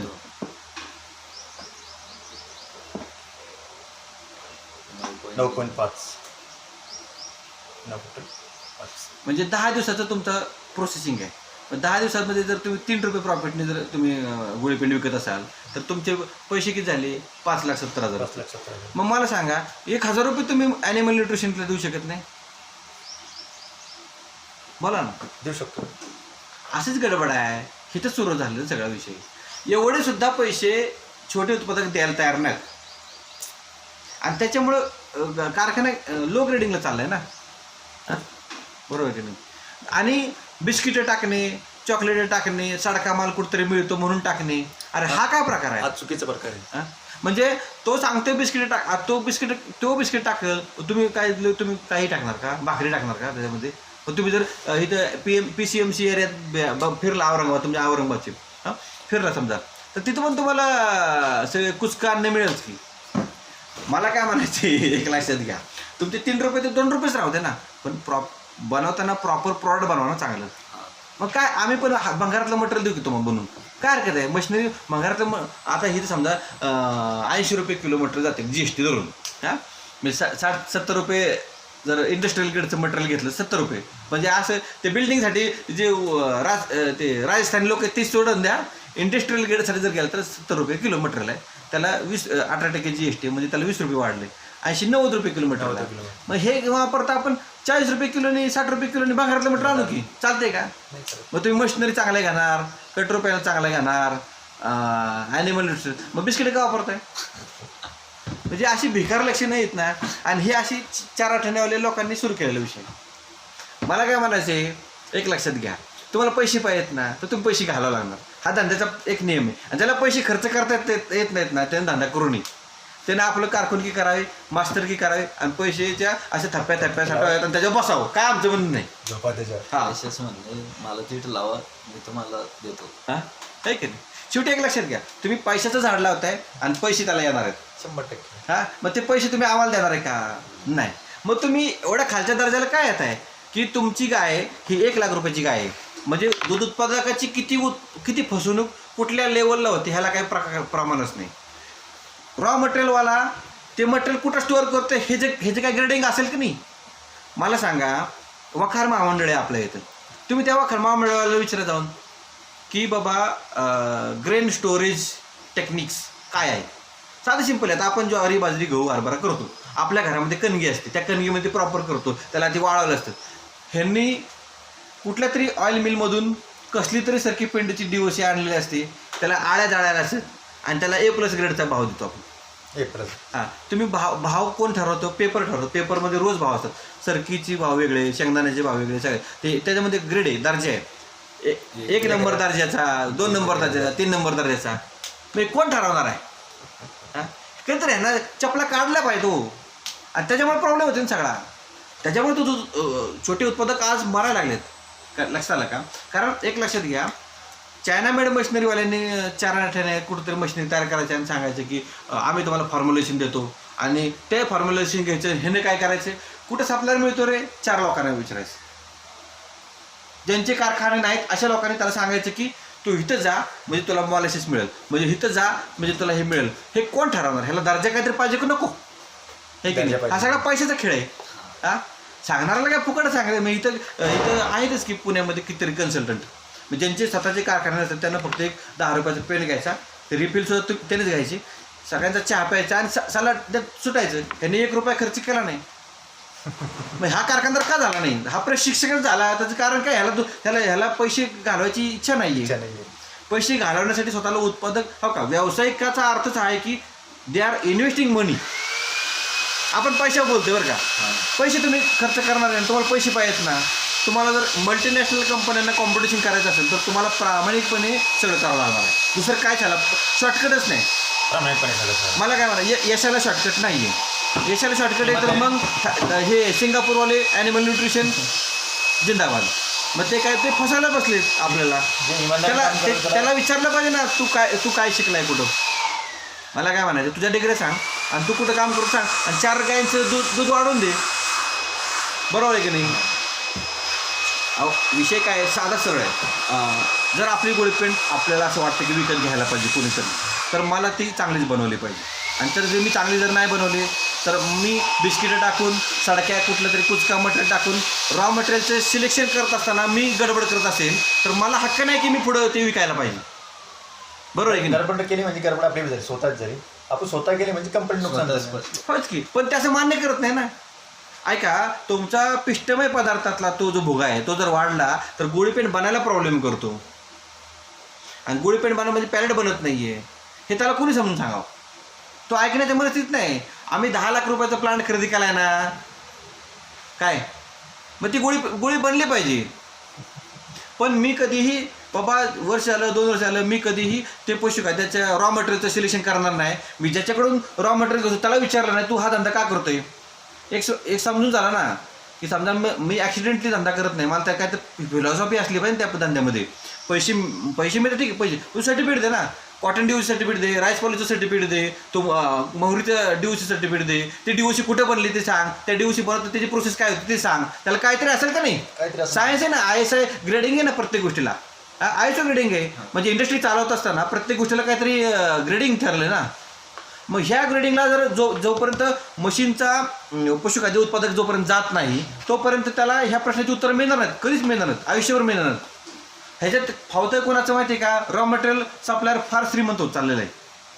म्हणजे त्याला आम्ही बंदुका दिल्या तुमच्याकडं, त्या बंदुकाला लागणारा जो बारूद आहे तो ताईनाती फौजेतनं ताईनाती फौज कशी असते तसे ते इंग्रज सप्लाय करत होते की तुम्ही आमची फौज ठेवा आणि त्याला लागणारा जो दारूगोळा आहे ना ते विकत घेण्यासाठी तो सुद्धा आमचा पैसा घ्या, आमच्याकडूनच घ्या, ते आम्ही सप्लाय करणार तुम्हाला. म्हणजे शस्त्रास्त्र कोणाची आहे, इंग्रजांची. इंडस्ट्री कोणाची चालली, इंग्रजांची. इंग्रज ह्या धंद्यामध्ये इंग्रज कोण आहेत, रॉ मटेरियल सप्लायर. म्हणजे आम्ही मशिनरी द्यायच्या, त्या बनवायच्या चांगल्या, बसवायचे सगळं जीव तुला सांगायचं. ह्यांनी रॉ मटेरियल सिलेक्शन करायचं नाही, ह्यांनी ॲनिमल न्यूट्रिशन बघायचं नाही. ह्यांनी सांगितलं की कुणी सांगितलं बिस्किट टाका, कुणी सांगितलं चॉकलेट टाका, काही टाका, म्हणजे काही टाका. म्हणजे 1000 कोटा किती टाकावं त्याला का प्रमाणच नाही. म्हणजे मटेरियल डेन्सिटी हा जो प्रकार आहे ना हा तर कोणाला माहीतच नाही, कारण ह्याच्यावरती खुली चर्चाच नाही. म्हणजे मी सिंगापूरला काय बोलतो म्हणून मी इथं काहीतरी बोलतो असं नाही. तू का टाक ना 50 लाखाची फीडबीट आणि तू चालून दाखव, मला कोण घेते, मला पण बघायचं आहे. म्हणजे प्रॉब्लेम लक्षात घ्या केवढा मोठा आहे हा. फार मोठी गडबड आहे ही. आणि ही महाराष्ट्रातली गडबड आहे. महाराष्ट्रासारख्या प्रगत राज्यामध्ये ही गडबड असेल तर देशामधल्या मागासलेल्या राज्यामध्ये तर ही किती लोकांना घोडे लावत असतील. हा त्यांनाच भाग आहे, संशोधनाचा भाग आहे हा. आणि हा एक प्रकारचा आजमल कसा परवडला, पण हे कसा बसत ना ह्या इंडस्ट्रीमधले. आणि हे कोणाकोणाला खात्यात, दूध उत्पादकाला खात्यात, मशीन उत्पादकाला खात्यात आणि गुळीपेंड उत्पादकाला पण खात्यात. आणि हे व्हाईट कॉलर चोर आहेत. हे म्हणायचं कोणी चोर, पण आम्ही म्हणतो ना चोर का. आम्हाला काय म्हणायचं, कुणीतरी ह्याची शिकार केली पाहिजे ना. तुम्ही उलट हे रेकॉर्डिंग करताना ही अतिशय चांगली गोष्ट झाली. तुम्हाला सांगतो आता रॉ मटेरियल सिलेक्शनच्या वेळेस जर तुम्ही गेला ना ह्यांच्या सगळ्यात चोऱ्या बाहेर पडणार आहेत. अहो ती राईस पॉलिशमध्ये नाही ना तेवढं फॅट, म्हणून ती गोळीपेंड बनत नाही. हे सांगायला पाहिजे कोणतरी कोणाला, बरोबर आहे की नाही. आणि ह्या गडबडीतनं सगळे मेजरमेंट्स तयार होतात. म्हणजे आता विषय काय होतो, काय प्राणधारक आहेत ना लक्ष्मीपुत्र असतात. म्हणजे खरोखर खूप पैसे असतात. पैशावाल्यांना अक्कल कुणी शिकवायची. म्हणजे त्या मांजराच्या घरात घंटा बांधायची कधी. अरे तुला कायच अक्कल नाही, तू कशाला उत्पादक बनतो बाबा. पण असं आम्हाला म्हणता येतं ना, आमचा धंदा चालणारच नाही ना. ॲनिमल न्यूट्रिशन असं म्हणू शकत नाही की बाबा तुझ्याकडे पैसे आहेत, लक्ष्मी पुढे सगळं सरस्वती शून्य आहे, विद्वान घरी कायच चालत नाही ना. प्रॉब्लेम काय आहे मग. आणि मला सांगा, एक गोळीपेंडीचं पोते घेणारा हा प्रश्न विचारू शकत का डेअरीवाल्याला. आणि डेअरीवाला ह्या मल्टीनॅशनल कंपन्यांना एक गाडी घेणारा, तुझी गाडी किती आहे 20 टन, घ्यायची असले घेण्याचं बाहेरून, मग तो त्याला प्रश्न विचारेल का, नाही. आता त्या मल्टीनॅशनल कंपनीला कोण सल्ला देतं किंवा ॲनिमल न्यूट्रिशन कोणी, हा प्रश्न कोणी विचारायचा आणि तो कुठं भेटणार विचारायला, बरोबर की नाही. आपण गेटवर उभा असतो, सिक्युरिटी गार्ड म्हणतो की तुम्ही मास्क लावा आता, आणि पूर्वी म्हणतो की तुम्ही कुठून आला, शिरसाट आहे का, औरंगाबादचे का, किती तुमचा काय संबंध आहे. म्हणजे विचार करा, माणूस कुठं पोचला हिमालयात, त्याला हिमालयात भेटायचं कसं. अनेक कॅबिनेट मध्ये आणि त्या मालकाला भेटून त्याला सांगितलं तो ऐकेल का आपलं. म्हणजे आपण मल्टीनॅशनल कंपन्या शिकवू शकत नाही, आपण त्या डेअरीवाल्याला सांगू शकत, डेअरीवाला त्याला काय बोलू शकत नाही, डेअरीवाल्याला तो दूध उत्पादक एक पोथेचा गिरायकवाला काय बोलू शकत नाही. आर्थिक आहे ना, गरिबी आहे ना, गरिबी पुढं काय तुमचं काय चालत नाही. ही गरिबीच आहे ना, बरोबर आहे की नाही. मग आता मी काय बोलतोय तर मी दूध उत्पादक होतो ना कधीतरी, दूध नाही दे का तुमचं दूध गोळीपेंड घातलं, काय करावं. ज्याच्याकडून काय आणली तो काय म्हणतो मी आता तो मोरके पण न्यायला येत नाही मला. ही खरी गंमत आहे. म्हणजे किती पण भले पट्टे बाजार असतात. आता समजा पंजाबवरनं काय आणतात बरं का, किंवा बेंगलोरवरनं काय आणतात, त्यांचे काय मिळाल्या, हु इज रिस्पॉन्सिबल. काय नाही, ट्रान्सपोर्टेशनची कुठलीही सिस्टीम नाही का, त्या गाडीमध्ये अशी काही व्यवस्था आहे का की ते अन्न पाणी देण्याची, काय नाही. ते 4 मुक्कामात गाडी येते ना, आम्ही 3 मुक्कामात आणतो. कोण म्हणतो, ड्रायव्हर म्हणतो. त्याला काय आणायला जाते, व्यवसाय तो फक्त ड्रायव्हिंग करत राहील ना 24 तास. ही गडबड आहे. म्हणजे आता राहुल गांधीच्या पीएला पण मी मशीन बसवली, त्यानं कुठनं हरियाणावरून काय आणल्या होत्या 500 किलोमीटरवरनं. तो म्हणला मी सर आम्ही पहाटेच निघालोय आणि सकाळी 3 वाजता तुम्ही दार काढले पाहिजेत. मग तुम्ही मध्ये दारा काढल्या का? नाही काढल्या. तुम्ही चेक करा, पंजाबवरनं गाय इथं आणताना मध्ये थांबवलं जातं, गाय खाली उतरवलं जाते का? मुक्काम करत यायला पाहिजेत ना, गाय मुक्काम करत हां असं करतात का लोक? नाही करत. त्या गाडीमध्ये अशी एखादी मिल्की मशीन लावलेली का? नाही का लावलेली. ती सिस्टीम पाहिजे का नको? हां मग त्याच्यातली एखादी गाय वारली तर तो काय करतो? हात वर करतो. काय आमचा काय संबंध नाही. विषय काढून द्यायचा होता. मग असंच आहे ना ते. आम्ही रॉ मटेरियल तुम्हाला सप्लाय केले ना, मग काय लेवलचे केले? आळ्या जाळ्या झालेलं रॉ मटेरियल वापरतात. आळ्या जाळ्या झालेलं रॉ मटेरियल. आता काय तीच परिस्थिती आहे ना. मग मला सांगा आपली गोळी पण कशी विकली जाईल? कशी लोक घ्या आणि लोकांनी का घ्यावं? बरोबर की नाही? उत्पादकांनी हे काळजी घ्यायला पाहिजे की नाही. म्हणजे मी टोकाचं बोलतो याचं कारण ते आहे. आणि सिस्टीम पूर्ण त्यात भरडली जाते. खूप मोठ्या माणसाला तुम्ही प्रश्न विचारू शकत नाही, त्याच्याकडे पैसे आहेत ना. आणि दूध प्लांट उत्पादक 10 लाखाचा प्लांट घेतात तर तो आम्हाला विकत घेण्यासारखंच करतो. त्याला सांगावं कोणी? आणि त्याला सांगितलं तर तो ऐकत नाही. बरोबर आहे की नाही? हॅलो हॅलो तर असा प्रश्न आहे. मग आता दुसरा विषय जर झाला की तुमचं प्लांट सिलेक्शन झाला, प्लांट मशिनरी सिलेक्शन झालं, ही प्रोसेस वगैरे सगळी, ही प्रोसेस सगळी समजून घेतली पाहिजे. प्रोसेस सगळी समजून घेतल्यानंतर तुम्ही उत्पादनाला सुरुवात केली पाहिजे असं माझं म्हणणं आहे. आता मॉलेसिस थांबा ना. मॉलेसिसचा दर्जा काय? म्हणजे काय मॉलेसिस खूप घट्ट आहे, काय मॉलेसिस पाण्याचे, मग त्याच्यात पाणी मिक्सिंग करू राहिला ना तो. मॉलेसिसचं शॉर्टेज झालं की तो काय म्हणतो की माझ्याकडे 4 बॅरल 40 टन मटेरियल आहे, 40 टनात तो लगेच 50 टन करतो. तो काय जादून करतो का? नाही. रॉ मटेरियल आपण कधी त्याला विचारलं का की बाबा रे हे मॉलेसिसचा काय दर्जा आहे ते दे सर्टिफिकेट आम्हाला? नाही विचारत. हा प्रॉब्लेम आहे.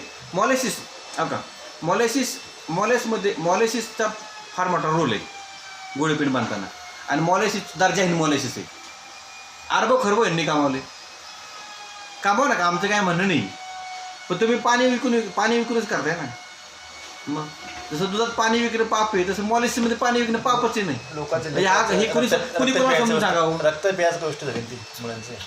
एक सिस्टीम आहे की जे शेतकऱ्याला दूध उत्पादकाला कमजोर बनवून. हा बस म्हणजे धंदा खुळखळा होतो. म्हणून तर तो आपल्याकडे काय येतो, तो आपल्याकडे एक आशेने येतो. दूध उत्पादक जेव्हा छोट्या उत्पादकाकडे येतो किंवा चला मी तुमचं घालायला तयार आहे, तो कधी म्हणतो का मी घालणार नाही माझ्याकडे, मग मी आता समाधानी आहे, माझ्या गायीने 25 लिटर दूध आहे, माझी अपेक्षा होती ते 27 लिटर दूध, त्याचं दूध निघतच नाही. त्याची 25 लिटरची गाय असती तो एका महिन्यातच खाली येतो, तो 20 लिटरवरती येतो, 18 लिटरवरती येतो.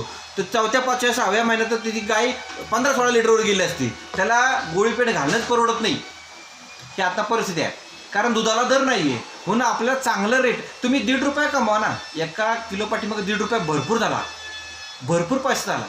तुम्ही ए प्लस ग्रेडचं जर पशुखाद्य बनवलं ना तर त्याच्यात ₹1.5 राहतो ₹1.5 100% राहतो. आणि तुम्ही ते ₹2 करा, काय प्रॉब्लेम नाही प्रॉफिट. त्याला सांगा की मी 50 पैसे एक्स्ट्रा वाढवलेले. तुम्ही कुणालाही चॅरिटेबल ट्रस्ट चालवू नका. गो संवर्धन पॉलिसी नाही आहे म्हणजे गाया आणायच्या आणि मारायच्या अशी ही पॉलिसी नाही आहे. तो जागला तर पाहिजे, तुम्ही तर जागला पाहिजे, उत्पादक तर जागला पाहिजे, सगळे जगले पाहिजेत.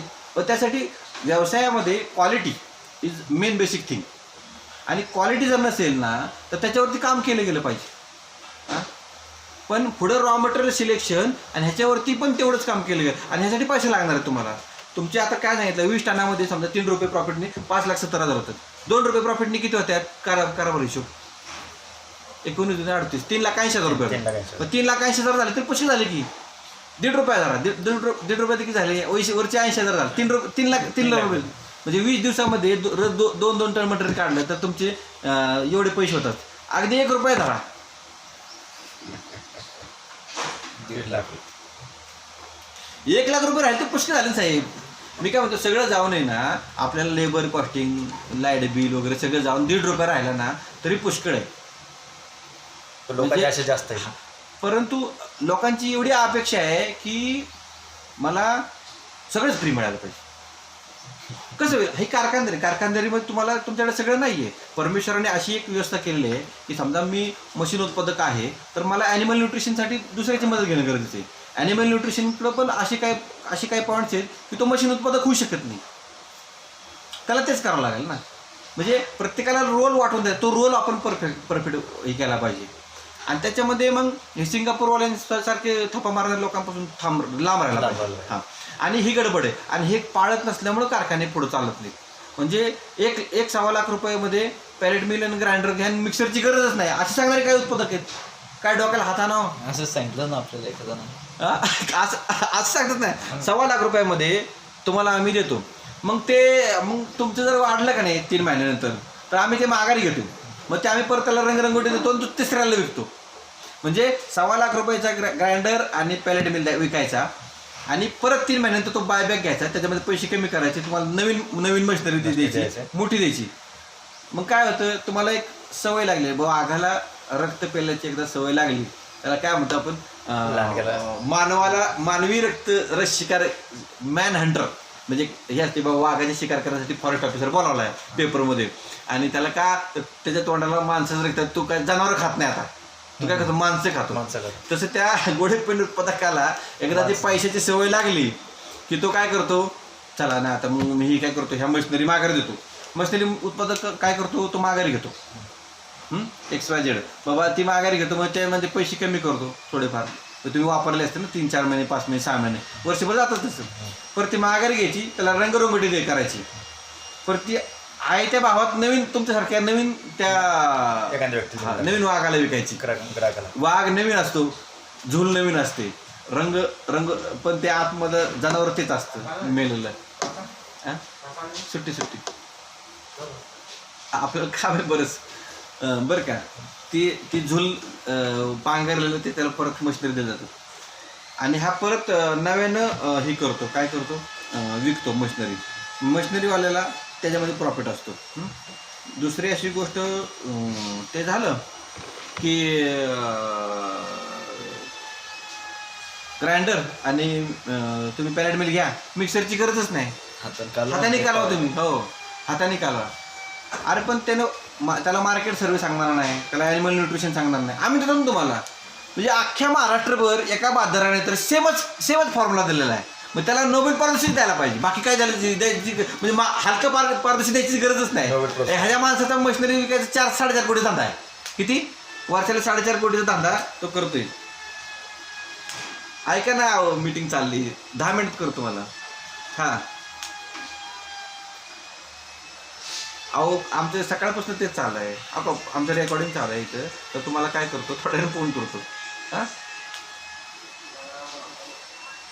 नाही पण पुढं माणसं बसलेत ना, म्हणजे आमचं बोलणं कंटिन्यू चालू आहे. मी तुम्हाला एक 10 मिनिट फोन करतो, झालं का?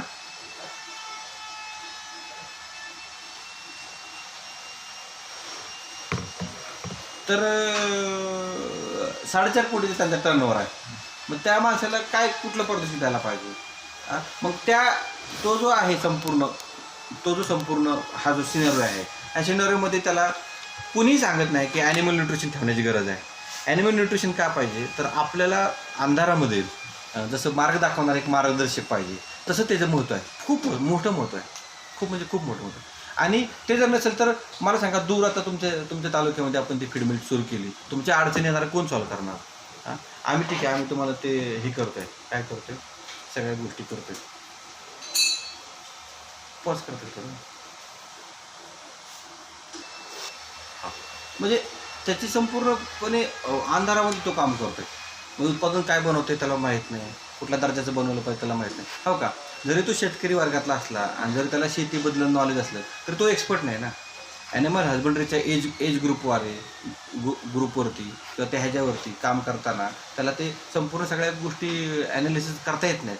म्हणून त्याला ॲनिमल न्यूट्रिशनची गरज आहे, खूप मोठी गरज आहे.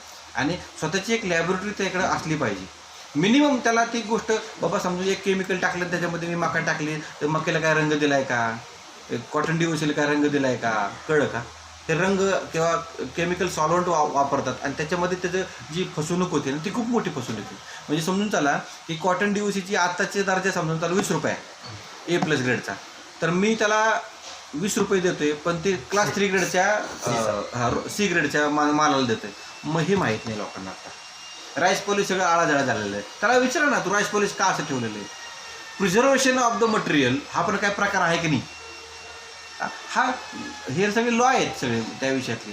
त्याच्यामुळं पशुखाद्याचा दर्जा खाली खाली जातो आणि त्याला काय करता येत नाही, काम करता येत नाही. ठीक आहे, आपण समजू शकतो ते काय रेसिड्यू आहे किंवा रॉ मटेरियल असंच असू शकतो, आपण समजू शकतो. पण त्याला पण एक लिमिटेशन आहे आणि त्या लिमिटच्या बाहेरचा दर्जाहीन पदार्थ आपल्या गोळी पेंटमध्ये वापरणं म्हणजे चुकीची गोष्ट आहे. म्हणजे समजून चला की तुम्ही तुमच्या चहामध्ये कुठून तरी आळ्या झालेली समजा साखर आणून टाकली, चालेल का? नाही मग गायीनं काय चालता असेल? तुम्ही वाजून घेणार की म्हणणार की आम्ही गोदरेजला कॉम्पिटिशन करतो, हिंदुस्थानला कॉम्पिटिशन करतो, आम्ही ह्याला कॉम्पिटिशन करायचं असेल तर तुम्हाला एकदम फेअर करावं लागणार, म्हणजे क्वालिटीनेच काम करावं लागणार ना. आणि ते लोकांना तेच पाहिजे म्हणून तर ते लोक शोधात आहेत सगळ्यांच्या ना. छोट्या उत्पादकांच्या का शोधात आहेत त्याचं कारण आहे आणि त्याचा फायदा आपण घेत नाही, आपण उलट त्याला खूप प्रॉब्लेमॅटिक मध्ये. आमच्याकडे कसं आहे माहिती का, त्या पशुखाद्यापासून फॅट आणि दूध वाढत तेच चालतं जास्त. होच की फॅट आणि दूध वाढेल, 100% वाढेल. ते कधी वाढेल जर रॉ मटेरियल सिलेक्शन प्रॉपर असेल तर. मला काय म्हणायचे, रॉ मटेरियल सिलेक्शन जर प्रॉपर नसेल त्यांचं म्हणणं काय आता त्यात पण गडबड आहे बघा. मायक्रो न्यूट्रियंट्स जे आहेत ना ते ॲनिमल न्यूट्रिशनला विचारलं पाहिजे. म्हणजे फक्त कुठले तरी एक कॅल्शियम पावडर घ्यायची त्यात टाकायची हा विषय नाही ना, बरोबर आहे की नाही? म्हणजे फॉर्म्युलेशनवाले काय म्हणतात की हे एक्सवायझेड व्यक्ती काय म्हणते की त्यात कॅल्शियम पावडर टाका, त्यात युरिया टाका. युरिया पण इडिबल युरिया मिळतो मार्केटमध्ये. तो इडिबल म्हणजे त्याच्यामधले काही जे घटक आहेत ना, असे काही कंपनी आहेत, अमेरिकन कंपनी असेल, युरोपियन कंट्रीतल्या कंपनी, ते शोधले पाहिजेत. त्यांच्याकडे ते इडिबल युरिया आहे. म्हणजे हा युरिया नाही जो आपण आता वापरतो, युरिया अलग येतो. युरिया काय करतो, फर्मेंटेशनची प्रोसेसला थोडंसं वेग देतो. मग तो काय अभिक्रियाकारक आहे. अभिक्रियाकारक काय म्हणजे काय की तो आतमधल्या केमिकल म्हणजे पचनक्रियेमध्ये स्वतः सहभाग न घेता त्या प्रोसेसचा वेग वाढवणे. त्यासाठी ते फर्मेंटेशन म्हणजे काय, फर्मेंटेशन म्हणजे पचन म्हणजे ते ज्यावेळेस पोटामध्ये जातं त्यावेळेस त्या क्रियेला सपोर्टिव्ह फॅक्टर आहे. पण तो त्याचा त्या फॅक्टरचा काय प्रतिशत उपयोग नाही. त्या रासायनिक अभिक्रियेमध्ये भाग घेत नाही, पण त्याचा तो वेग वाढवतो म्हणून ते लागतो. आलं लक्षात? मग हे त्याकडून समजून घ्यायला पाहिजे ना, कुणाकडून, ॲनिमल न्यूट्रिशनकडून. त्याला असे प्रश्न विचारले पाहिजेत. मग तिथं तुमचे 200 रुपये एक्स्ट्रा जाऊ द्या ना, बरोबर आहे की नाही? आपण त्या विषयातले नाहीच एक्सपर्ट, आपण मान्य केलं पाहिजे. चेंज नाही केलं तुम्ही मोटर मधले आपण आलटे पलटे करतो, चेंज नाही केले? नाही का? कारण मी चेंज केलं म्हणून. कधी केले का? चेंज करतो ना आपण प्लेट आहे ना, मग नाही त्याने लावून दिल त्या आता करायला लागलं ना ते आपलं काय आपले हे मिल्किंग मशीनची. हे झालं. आता हे झालं. आता मला सांगा, ग्राइंडिंग स्टेजला आपण ग्राइंडिंग प्रॉपर व्हायला पाहिजे, बरं का? ग्राइंडिंग प्रॉपर व्हायला पाहिजे, मिक्सिंग प्रॉपर व्हायला पाहिजे. मिक्सरमध्ये आपण मॉलिसिस हा फक्त बाइंडर एजंट म्हणून वापरला जातो. पण नुसता मॉलिसिस वापरून फायदा नाही. आता बाइंडर वापरलं पाहिजे. सगळ्या मोठ्या कंपन्या, जेवढे ब्रँडेड कंपन्या आहेत ते सगळ्या पॅलेट बाइंडर वापरतात. म्हणजे आता काय होतं की घट्ट मॉलिसिस नसल्यामुळं, बरं का, किंवा मॉलिसिसची डेन्सिटी प्रॉपर नसल्यामुळं, पाण्याचं मॉलिसिस नसल्यामुळं, त्याच्यामध्ये दर्जाहीन मॉलिसिस असल्यामुळं तुमचं बाइंडिंग चांगलं होत नाही. म्हणून त्याला पॅलेट बाइंडर वापरणं गरजेचं आहे. म्हणजे आता समजा जर मॉलिसिस 16 रुपये किलो आहे, एका 100 किलोला तुम्ही जर मॉलिसिस 10 किलो वापरत असाल तर 16 × 10 160 रुपये गेले. ट्रान्सपोर्टचे 2 रुपये म्हणजे ते 8 रुपये गेले. म्हणजे साधारणतः 180 रुपये तुमचे 10 किलोला गेले. किंवा गडीवर 200 रुपये धरा, तर तुम्ही निम्मच मॉलिसिस वापरू शकता. त्याच्यामध्ये पॅलेट बाइंडर थोडा ॲड केला तर तुमचे अजून पैसे येतात वापर. कळलं का? पॅलेट बाइंडर म्हणजे काय, तो बाइंडिंग करून ठेवतो आणि मॉलिसिसचा फ्लेवर पण आहे तो वापरू शकता. म्हणजे ज्यावेळेस तुम्ही मॉलिसिस कमी कराल, कारण आता काय झालं आहे, मॉलिसिस सप्लायर आपण प्रत्येक ठिकाणी आपण ह्याचं लायसन नाही घेऊ शकत मॉलिसिसचं, बरोबर आहे की नाही? आपल्याकडे आता सप्लायर जे छोटे मोठे त्याच्यावरती आता हे उत्पादक डिपेंड आहे. मग त्याच्यावरती डिपेंड न राहता मॉलिसिसचं प्रमाण कमी करणे आणि पॅलेट बाइंडर वापरणे आणि मॉलिसिसचा फ्लेवर वापरणे ही गरजेची गोष्ट आहे. आता ते बदललं आहे त्या विषयातले. ॲक्च्युली बदल नाही, ते जुने संशोधन आहे, फक्त आपल्याला ती माहिती नाही. आलं लक्षात? ते माहिती नाही. म्हणजे मोठ्या कंपन्या मॉलिसिस बरोबर मॉलिश वापरतात, मोलॅसिसचं फ्लेवर वापरतात आणि पॅलेट बाइंडर पण वापरतात. हे आता लोकांना माहिती नाही. आलं माझ्याकडे आहे पॅलेट, तुम्हाला दाखवतो. पण पॅलेट बाइंडर वापरलं त्याची क्वालिटी खूप चांगली येते, असं आहे ना, फिनिशिंग चांगलं येतं पॅलेटचं. ठीक आहे. पुढं झाल्यानंतर तुम्ही मिक्सर नंतर तुमच्याकडे स्टीम बॉयलर असला पाहिजे, स्टीमचं कंडिशनर असला पाहिजे आणि पुढे पॅलेट मिल असली पाहिजे. आलं स्टीम बॉयलर कशासाठी? हे जे मटेरियल आहे हे सगळं ते मायक्रो न्यूट्रियन्स किंवा सगळं जे आहे म्हणजे रॉ मटेरियल आहे ते सगळं त्या स्टीम कंडिशनरमध्ये स्टीम मिक्सिंग केलं जाते. म्हणजे ते पकवलं जातं थोडंसं, त्याच्यामध्ये गरम केलं जातं मटेरियल. हां नाही, गरम केलं जातं मटेरियल गरम केल्यामुळे त्याच्यामध्ये काय टॉक्झिक शक्ती म्हणजे काय हे जे तुम्हाला सांगितलं की कीटक वगैरे कृमी असतात ते सगळे निघून जातात. हां ते मरून जातात आणि ते थोडंसं ते पचलं जातं. पचल्यानंतर पाचन क्रिया त्याची वाढते आणि पॅलेटमध्ये येतं. पॅलेटमध्ये बनत असताना त्याला 75 ते 84 डिग्री सेंटीग्रेड टेम्परेचर पाहिजे. आता काय होतं, समजा कंडिशनर आणि बॉयलर नाही वापरला तर डाय आणि रोलरचं घर्षण होऊन त्यातनं जे टेम्परेचर तयार होतं ते 45 डिग्रीपर्यंत टेम्परेचर तयार होतं. म्हणजे पशुखाद्याच्या रॉ मटेरियलचे पावडर फॉर्ममधलं पॅलेटमध्ये बनत असताना त्याला आता 75 ते 80 डिग्री टेम्परेचर पाहिजे. आता ते टेम्परेचर जर आपण ते रॉ मटेरियल आहे तसं थंड टाकलं रूम टेम्परेचरप्रमाणे तर ते ऑलरेडी थंड असते, कारण ऑलरेडी आपण मॉलिशी टाकलेले मिक्सरमध्ये. ते पुढं आल्यानंतर जे नसेल तर ते कंडिशनिंग प्रॉपर न झाल्यामुळं ते टेम्परेचर नाही आहे त्यामुळे पॅलेटिंग चांगलं होत नाही, डस्टिंग होतं, असा विषय आला. कंडिशनिंग म्हणजे काय की तुम्ही जी थंड मटेरियल आहे ते त्याची कंडिशन बदलणे, त्याची स्टेट बदलणे, त्याचा तो पदार्थ गरम करणे, एवढं बरं. आता स्टीम बॉयलरमध्ये 1 ते 5 बार प्रेशरने स्टीम तयार होते.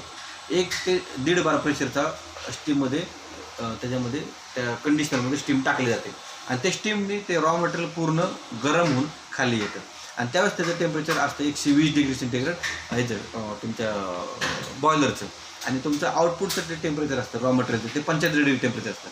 आणि त्याच्यामध्ये काय असतं, जे काय स्टार्च आहे त्या रॉ मटेरियलमध्ये तो असा वितळतो किंवा विरघळतो, त्याला पॅलेटायझेशन किंवा जिलेटनायझेशन प्रोसेस म्हणतात. जिलेटनायझेशन प्रोसेस म्हणजे काय, आतमधलं स्टार्च मेल्ट होणे ड्यू टू द हीट आणि ह्युमिडिटी किंवा टेम्परेचर, ह्या सगळ्या घटकामुळे. म्हणजे हीट म्हणजे काय, गरमपणा म्हणजे टेम्परेचर, म्हणजे टेम्परेचर आणि ह्युमिडिटी म्हणजे ओलसरपणा, ह्या सगळ्यांच्या एकत्रीकरणामुळं जिलेटनायझेशन ही प्रोसेस असते. जिलेटनायझेशन म्हणजे काय, त्या अन्नधान्यामध्ये प्रत्येक अन्नधान्याच्या कणामध्ये जे आपण ग्राइंडिंग केलेलं आहे, जे आपण मिक्सिंग केलेलं आहे, जे ग्राइंडिंग केलं त्या प्रत्येकाच्या कणामध्ये जो स्टार्च आहे तो मेल्ट होतो, तो प्रसरण पावतो आणि त्या जिलेटनायझेशन प्रोसेस व्हायला पाहिजे. त्यासाठी आपण त्याला हीट देणं गरजेचं आहे, त्याला गरम करणं गरजेचं आहे. आणि ती जिलेटनायझेशन प्रोसेस झाल्यानंतर त्याला जो चिकटपणा येतो, तो स्टर्डीपणा येतो, तो पॅलेटिंग तयार होत असताना ती गरजेची गोष्ट आहे. आणि तो 75 ते 80 डिग्री टेम्परेचर पाहिजे त्याला. 75-80 हां 84 डिग्री टेम्परेचर पण ते पाहिजे. ती जर टेम्परेचर आलं तर तुमचं पॅलेट खाली पुढं चांगलं बनतं, क्लीन बनतं एकदम, भुगा भाग येत नाही. हां भुगा येत नाही त्याच्यात. हां का हे डस्टिंग येणारच, म्हणजे 10% डस्टिंग पावडर येणार अफोर्डेबल आहे. म्हणजे ते कुठल्या पण मशीनमध्ये 10% डस्टिंग हे होतच असते. ते डिस्टिंग झालं तर ते रॉ मटेरियल ते पडतं डिस्टिंग मधलं, ते नंतर कामात येतं काही उपयोग येतं का नंतर येते की डस्टिंगमध्ये ते मशीनमध्ये टाकलं जातं का? हां परत मशीनमधून टाकते, त्याला पुढं चाळण जोडायची, त्या चाळणीमधून म्हणजे पुढे त्याला बरीच प्रोसेस आहे. म्हणजे टेकअप कन्व्हेअर आहे, पॅलेट कूलर आहे, व्हायब्रेटर फीडर आहे, त्यातनं ते चाळण होऊन ते परत आपण ते टाकू शकतो, रिसायकल करू शकतो. हो रिसायकल, ते काही वाया जात नाही. वाया जात नाही. परंतु डस्टिंग कधी होतं, ज्यावेळेस तुमचं रॉ मटेरियलची क्वालिटी खराब असेल त्यावेळेस. हां आता म्हणजे समजून चला की मटेरियल डेन्सिटी किती पाहिजे, रॉ मटेरियल चांगले मटेरियल डेन्सिटी किती पाहिजे. तर तुमचा फॉर्म्युला चांगला आहे का नाही कशावर होतं, तर तुमच्या 1 लिटरच्या मापामध्ये जर तुमचं 950 ग्रॅम किंवा 850 ग्रॅम जर तुमचं मटेरियल डेन्सिटी असेल, मग समजा 1 लिटरचं माप घ्यायचं, त्याच्यामध्ये तुमचं ग्राइंडिंग पावडर मिक्सिंग केलेलं जे आहे जे मॉलिशी टाकायच्या आधी ते टाकायचं आणि त्याचं वजन करायचं. तुमच्या लक्षात येईल त्याचं जर वजन 950 ग्रॅम किंवा 850 ग्रॅम नसेल तर तुमचं लो क्वालिटीचं फॉर्म्युला आहे, त्यात भुसकाट आहे जास्त.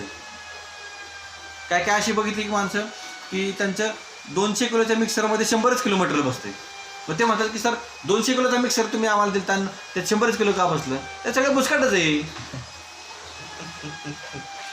हे सगळं त्या रॉ मटेरियलवरती येतं परत. मग मला सांगा ते जर मटेरियल डेन्सिटी पुढे येऊन त्या पॅलेटमध्ये आली तर त्याला दाबायला त्या रोलरला आणि डायला म्हणजे जास्त त्रास होतो, जास्त एनर्जी वाया जाते. समजून चला की ही डाय आहे आणि त्या डायवरती असं रोलर फिरतोय. तर ज्यावेळेस मटेरियल त्याच्या खाली जातं ते खाली प्रेस केलं जातं त्याचं आउटपुट कमी होणार ना. समजा तुमची मिल 1 टनाची असेल तर इकडे ते 750 किलो येणार. त्याचं कारण काय भुसकाड आहे तुमचं खाली यायला लागेल म्हणून त्याला स्टीम पाहिजे. रॉ मटेरियल ते वेस्ट मटेरियल जाणार तुमचं मग खराब तुमचं ते नाही. आता हा डाय आहे आणि हा ह्याच्यावरती रोलर. हा प्रेस करायला बरं का, हा प्रेस करायला लावा. हा प्रेस करायला त्याची एनर्जी वाया जाते ना. या डायमधून मटेरियल आतमध्ये सारायला जर हलकं मटेरियल असेल तर मटेरियल वर येणार आहे, अपोज करणार आहे. आला असेल तुम्ही असं प्रेस करू शकत नाही. आणि जर तुमचं जड मटेरियल असेल तर ॲटोमॅटिकली खाली जाईल. म्हणून त्याला मटेरियल डेन्सिटी म्हटलं नाही. मटेरियल डेन्सिटी म्हणजे की समजून आला की आता मॉलिसिस आहे तर मॉलिसिस सुद्धा मटेरियल डेन्सिटी परफेक्ट आहे का चेक केली पाहिजे.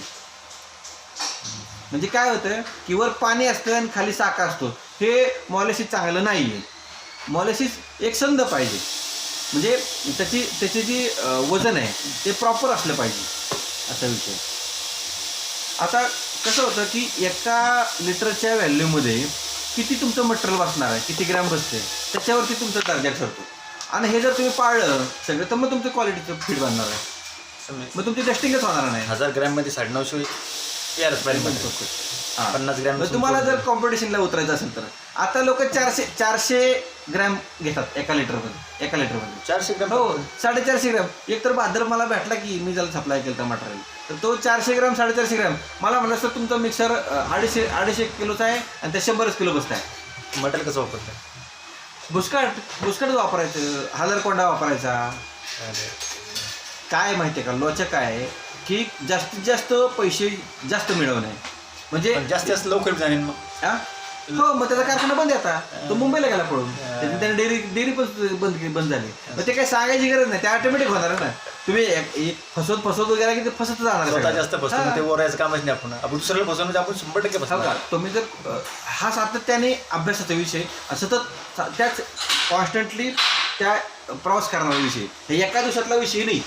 म्हणजे पशुखाद्य म्हणजे आज मी बॅच बनवली तर आज माझ्या बॅचमधलं असं पशुखाद्य मी असं ह्याच्यावरती ठेवलं पाहिजे कपाटावरती, बरोबर की नाही. असं कपाटावर ठेवलं पाहिजे. हे किती दिवसात खराब होते ह्याला म्हणतात शेल्फ लाईफ.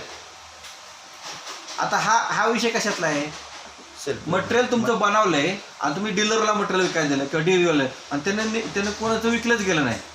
4 महिन्यात खराब होणार आहे, 5 महिन्यात खराब होणार आहे. आता ह्याच्यासाठी सुद्धा लॅबोरेटरी आहे. हे समजा आता प्रवीण लोणचं बनवलं आहे तर माझा एक मित्र त्यांचं ते फॉर्म्युलेशन करत होता. तर त्यांच्या त्या लोणच्यामध्ये काय प्रॉब्लेम होता की खराब होतं ते मटेरियल लवकर खराब व्हायचं बरं का. म्हणजे कशाचं मिरचीचं बनवतं कशाचं बनवतं. तर त्यांनी त्याला त्या फॉर्म्युलेशनला 1.5 लाख रुपये 2 लाख रुपये दिली फी त्या कंपनीनं आणि त्यातनं त्याला अल्सर व्हायचा. आलं त्या लॅबोरेटरीमध्ये कळतं की समजा जर आमचा पदार्थ खराब झाला तर ते किती दिवसात खराब होईल बरं का. आणि किती दिवसात खराब झाल्यानंतर त्यातनं काय रोग उत्पादन हे सगळं आता एवढं संशोधन पुढे गेलेलं आहे. हा मेन पॉईंट टाकला तुम्ही की हा मटेरियल आपल्या दुकानामध्ये जर पडला तर किती दिवस खराब होऊ शकत नाही. किती दिवसात खराब होऊ शकतो आपण दुकानदाराला सांगू शकतो ना की बघ खराब करू नको, ह्याला 6 महिने घेऊ शकत नाही विकलं टेन्शन घेऊ नको. हो पण आता हे किती उत्पादक सांगू शकतात म्हणजे ज्या स्वतः विश्वास नाही चेकच केलेलं नाही ना बरं का. चेकच केलेलं नाहीये. चाललंय म्हणजे काय मॅटर माहिती आहे का, पशुखाद्याचा कारखाना उभारताना ह्या गोष्टींचा कधीही उहापोह झालेला नाही, कधीही विचार केलेला नाही. म्हणजे गोळीपेन मागवली की मी बनवून दिली पण कधीतरी आपण हा विचार करायला पाहिजे ना. म्हणजे मटेरियल प्रिझर्वेशन मटेरियलचं लाईफ किती आहे हे पण चेक केलं पाहिजे ना. हे लॅबोरेटरीमध्ये चेक होतं सगळं. आता दुसरा जो पार्ट आहे आणि जर तुम्ही बिस्किट वापरली कुचका माल वापरला तर किती दिवस टिकल. मला वाटतं जास्त दिवस टिकल. नॅचरल इन्ग्रेडियंट वापरणं हा कॉन्सन्ट्रेटेड फीड बनवत असताना फार महत्त्वाचा मुद्दा आहे. म्हणजे बिस्किटं स्वस्त बसतात आणि चॉकलेटचा रेसिड्यू स्वस्त बसतो म्हणून तो वापरणं आणि त्यात जास्त प्रोटीन असतं हे म्हणतो फार दादांत वेळे पण आहे. मग मला सांगा मका प्रोटीनचा सोर्स आहे, ज्वारी कशाचा सोर्स आहे किंवा गहू कशाचा सोर्स आहे. या सोर्सला हे बोलायला काहीच गरज नाही ना. आपण सडकं अन्न खाल्लं पाहिजे बरोबर आहे की नाही. मग ते तुम्ही इन्ग्रेडियंट वापरताना जर तुम्ही कुचकं आणि टाकून दिलेलं वापरत असाल तर तुमचं पशुखाद्य त्याच पद्धतीने बनणार आहे ना. हां, आणि देणाऱ्यांना पण देणाऱ्यांचा सत्कारच व्हायला पाहिजे. हां ठीक आहे, वापरतात काही कंपनी वापरत असतील परंतु हे चुकीचं आहे. ही मलाच वाटतं मल फंक्शन प्रॅक्टिसेस आहेत आणि ह्याच्यामुळे सगळा गोळ होते पुढं आणि त्याच्यामुळं गडबडी तयार होतात असं आहे. ते झालं. नंतर आता प्लांटची कॅपॅसिटी.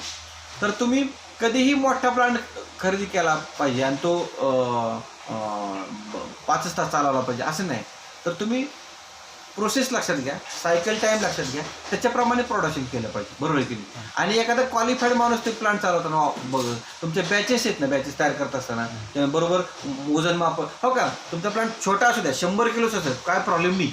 कोणी तुम्हाला असं म्हणतं तुम्ही 10,000 टनाचा प्लांट टाका, 100 टनाचा प्लांट टाका, त्याचा काय उपयोग नसतो. तुम्ही क्वालिटी तुम्ही सगळ्या नियम आणि अटींचं पालन करताय काय, ही सगळ्यात मोठी गोष्ट आहे. आणि बॅच बनवताना ती ॲक्युरेट प्रॉपरली बनवताय का ती महत्त्वाची मला असं वाटतं. बरोबर आहे. आणि आता ग्राइंडर आहे, तर ग्राइंडरमध्ये काय मेंटेनन्स येतो, 6 महिन्याला तो शाफ्ट बॅलन्सिंग करून घेणं गरजेचं आहे, त्याच्या पट्ट्या बदलणं गरजेचं आहे. आलं लक्षात. आता काय होतं तुम्हाला सांगतो, मशीनमध्ये प्रॉब्लेम काय आहे. समजा आता स्क्रू कन्व्हेअर वापरला आपण, स्क्रू कन्व्हेअरला मेंटेनन्स कमी आहे. आलं लक्षात. कमी HP मध्ये आपण जास्त काम करू शकतो. आता ग्राइंडर जर तुम्ही लोकल घेतला आणि जर चांगला घेतला तर चांगला म्हणजे आता लोकल नाही हा चांगला विषय नाही. विषय असा आहे की त्याची डिझाईन कशी आहे.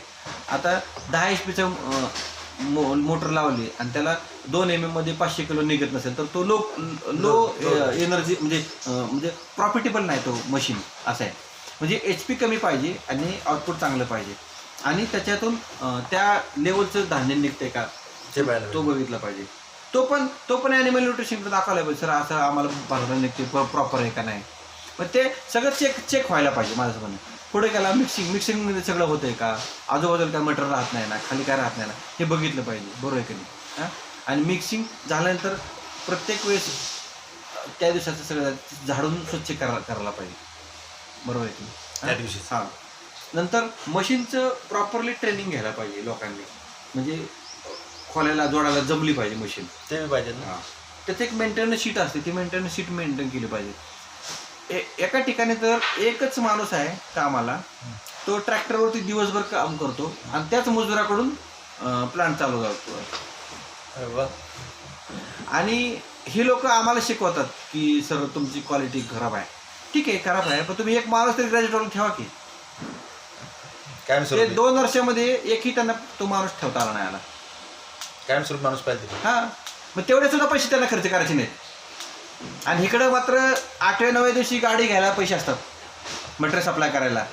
हां, एक माणूस ठेवायला. हां, पण क्वालिफाईड माणूस ठेवणं, टेक्निकल माणूस ठेवणं हे त्यांना नको आहे. म्हणजे सगळं फुकट व्हायला पाहिजे, आरामात व्हायला पाहिजे. आजकाल तुम्ही बोलले की झाड लावलं लक्ष पाहिजे, ते झाले होच की. त्यांनी झाड लावले सगळे त्यांना पैसेच पाहिजे, बाकी काय पैसे खर्च करायचेच नाही त्यांना. पैसे खर्च टेक्निकल माणसं ठेवायची नाही, काही नाही. ठीक आहे, ते जाऊ द्या. नंतर त्याला ॲन्युअल मेंटेनन्स करायला पाहिजे. सगळं मेंटेनन्स पण फ्री कसा द्यायचा मशीनवाल्यांनी, सगळं फ्री कसं द्यावं. हां, असं प्रकार ते पण फ्री पाहिजे. म्हणजे एका माणसाला तर मी सहज त्याला ग्राइंडर किती चालला तर ते मला की मी 1,500 ते 2,000 मका वाढण्याची पोती विकली. 2,000. हां, तरी तो मलाच बोलतो की सर तुमचं असं तुमचं. आता तू 2,000 पोती विकली तर तुला आम्ही काय द्यावं वॉरंटी आणि काय फ्री द्यावं आणि का फ्री द्यावं सांगा तुम्ही आता. हां, म्हणजे तो प्लांट आमच्याकडून घेतोय म्हणजे ते आम्हालाच विकत घ्यायचा प्रकार आहे. आणि ही आत्ता परिस्थिती आहे मार्केटमधली. म्हणजे पैसे दिले की काय लेवलला सर्व्हिस पाहिजे, काय त्याच्या टर्म्स अँड कंडिशन ठरल्या पाहिजेत ना, म्हणून आपण ॲग्रीमेंट करतो. दुसरी अशी गोष्ट मला काय म्हणायचं आहे, आता डाय अँड रोलर आहे, तो चेक केला पाहिजे. त्याच्यावरती एक बफर स्टॉक पाहिजे आपल्याकडे. बरोबर आहे की नाही. आणि नसेल तर आपलं ते मागून प्लॅनिंग केलं पाहिजे तसं. आता हा झाला सगळा विषय. आता इकॉनॉमी काय, तुमच्याकडे किती पैसे अवेलेबल आहेत तुम्ही आणि स्टॉक किती अवेलेबल आहे हे तुम्ही बघितलं. पण महत्त्वाचं म्हणजे तर तुम्ही हे सगळ्या बाबी जर पाळल्या, कुठल्या रॉ मटेरियल सिलेक्शनपासून मशीन तुमच्या प्रोडक्शनची प्रोसेस जर फॉलो केली प्रॉपरली तर तुम्हाला काय प्रॉब्लेम येणार नाही.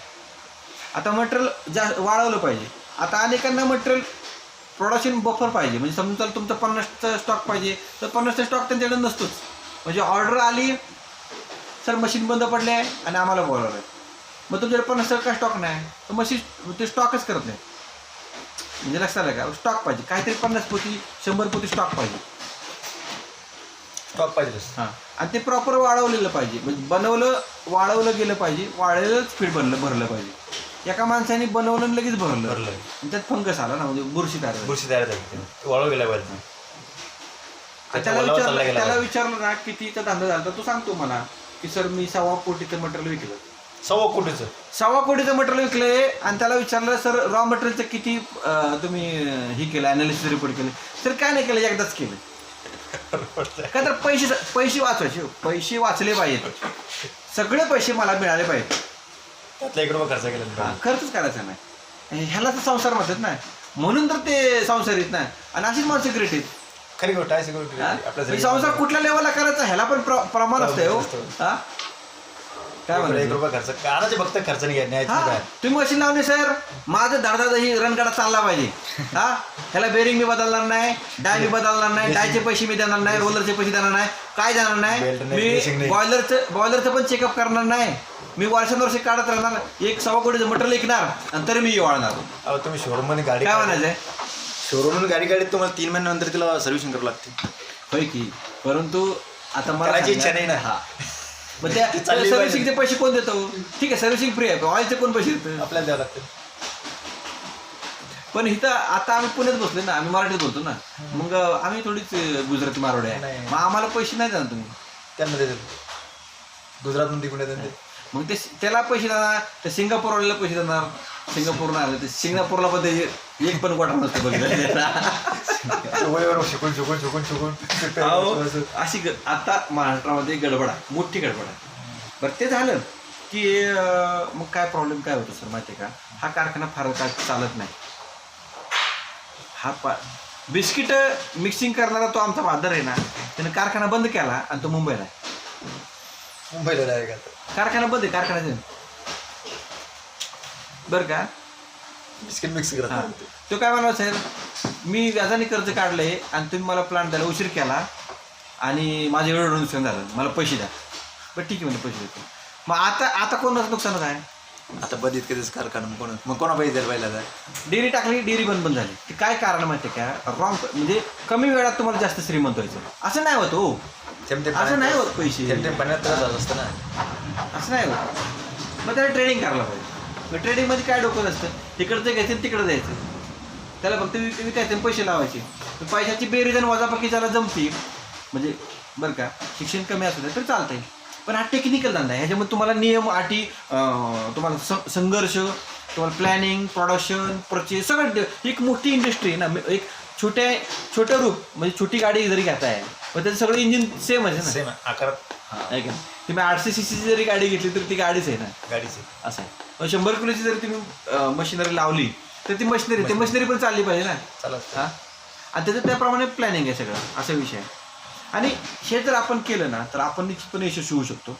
ह्याच्यामधले हो का चुकीचे काय लोक करतात ना त्याकडे लक्ष द्यायचं नाही. आपण काय चांगलं काम करू शकतो. हो का माळावर जरी कारखाना असेल तो चांगला चालतो, आम्ही अनुभव घेतलेला आहे, खूप चांगलं चालतो. फक्त काय होतं की लोकांची नियत बदलते. म्हणजे दूध चांगलं देणारी गाय दूध देतच असते, दुधामध्ये पाणी नसतंच. म्हणजे जर्सी गायचं दूध पिलं तर तुम्ही म्हशीपेक्षा चांगलं लागतं आणि म्हशी दूध पिलं तर ते चांगलं लागत नाही, तर पाणी वतलं असतं. हा साधा सरळ सृष्टीचा नियम आहे, बरोबर आहे की नाही. मग तुमचा धंदा कसा चालेल, नाही चालणार ना. आणि ऐकत नाहीत, लक्ष्मीपुत्र तर अजिबात ऐकत नाहीत. आणि आता 18-19-20 वर्षाची पोरं तर एवढी संसारित की मला हे कळत आहे तुम्हाला काही बायका नाहीत, पोरं नाहीत, काय नाही. तुम्ही आता कशाला वाचवताय पैसे. अरे करा खर्च, पैसे खर्च केल्याशिवाय तुमचा कारखाना उभा राहणार नाही, तुम्हाला कळणारच नाही. तुम्ही लॅबोरेटरीला 500 रुपये खर्च करू शकत नाही, लॅबोरेटरीला 500 रुपये खर्च करू शकत नाही. आणि लोकांचे मी आता मशीन माझं न ऐकता कोणीतरी माझा नातेवाईक आहे आणि तो गोळीपेन तयार करतो आणि म्हणून मी तो बिस्किट वापरतो म्हणून मी बिस्किट वापरणं किती चुकीची गोष्ट आहे. ॲनिमल न्यूट्रिशनला विचारलं पाहिजे ना. त्याचा कारखाना बंद आपला घेऊन अहो तो कुठल्या अडचणीत तो काय सांगतो का तुम्हाला. कोणी समजा एखादा चुकीचा मार्ग काय कळणार आहे तुम्हाला, नाही कळू शकत, बरोबर आहे की नाही. म्हणून प्रोफेशनल लोकांशी आपलं समोर आणि विश्वास नाही. आताच्या तरुण पिढीला कोणावरच विश्वास नाही. तो विश्वास ठेवायला तयार नाही आणि तो विश्वासाने काम करायला तयार नाही. मग आम्ही पैसे दिलेत ना, मग आम्हाला पैसे पाहिजेत ना का? अरे हो, मग तो खाली उडल्यांचा बोट घातला तिथं काय? तू राहतो कुठं? मुक्काम पोस्ट वाडीमध्ये ना, तिथं उडल्यांचा बोट काय करायचा आहे? नाही सर, ते असं आहे. मग ते आम्ही गुगलवरनं मोबाईल वापरला. कुठला? ह्याचा गुगलचा मोबाईल वापर. पण ते चालतंय, त्याला पैसे आहेत. पण इकडे रॉ मटेरियल सिलेक्शन करताना ते रॉ मटेरियलचं सॅम्पलिंग करायला पैसे नाहीत, एखादा माणूस ठेवायला पैसे नाही, त्याला पैसे खर्च करायचे नाही. कसाही प्लांट चालवला जातो. हे नाही चालणार साहेब, हे नाही चालणार. ह्याला इंडस्ट्री नाही म्हणत. पैसे खर्च करायची इच्छा नसेल तर त्यानं, किंवा त्याची दानत नसेल तर त्यानं कारखाना टाकू नये. कारण तुम्ही करोडपती होणारच नाही ना. तुम्ही कामगारांच्या जर पाजत नसाल तर तुम्ही कसले कारखानदार आहे? कसले कारखानदार काय म्हणायचं आहे?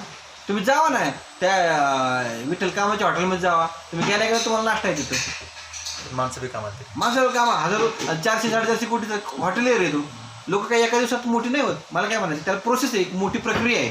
40-40 वर्षी तुम्ही एक महिना झाला नाही ना प्लांट टाकलाय ना, तरी तो माणूस मल फंक्शन करतोय. लगेचच बिस्किट आणून कुठून तरी त्यात टाकतोय. नाही लय त्याची क्वालिटी चांगली आहे. 26% प्रोटीन आहे माझ्या ह्याच्यामध्ये. ह्याच्या बापाने केलं ते 26% प्रोटीन. कसं 26% प्रोटीन असेल? काय चेक केलं तू कधी? नाही हो करत तुम्ही. हे खरोखर शोकांतिक आहे.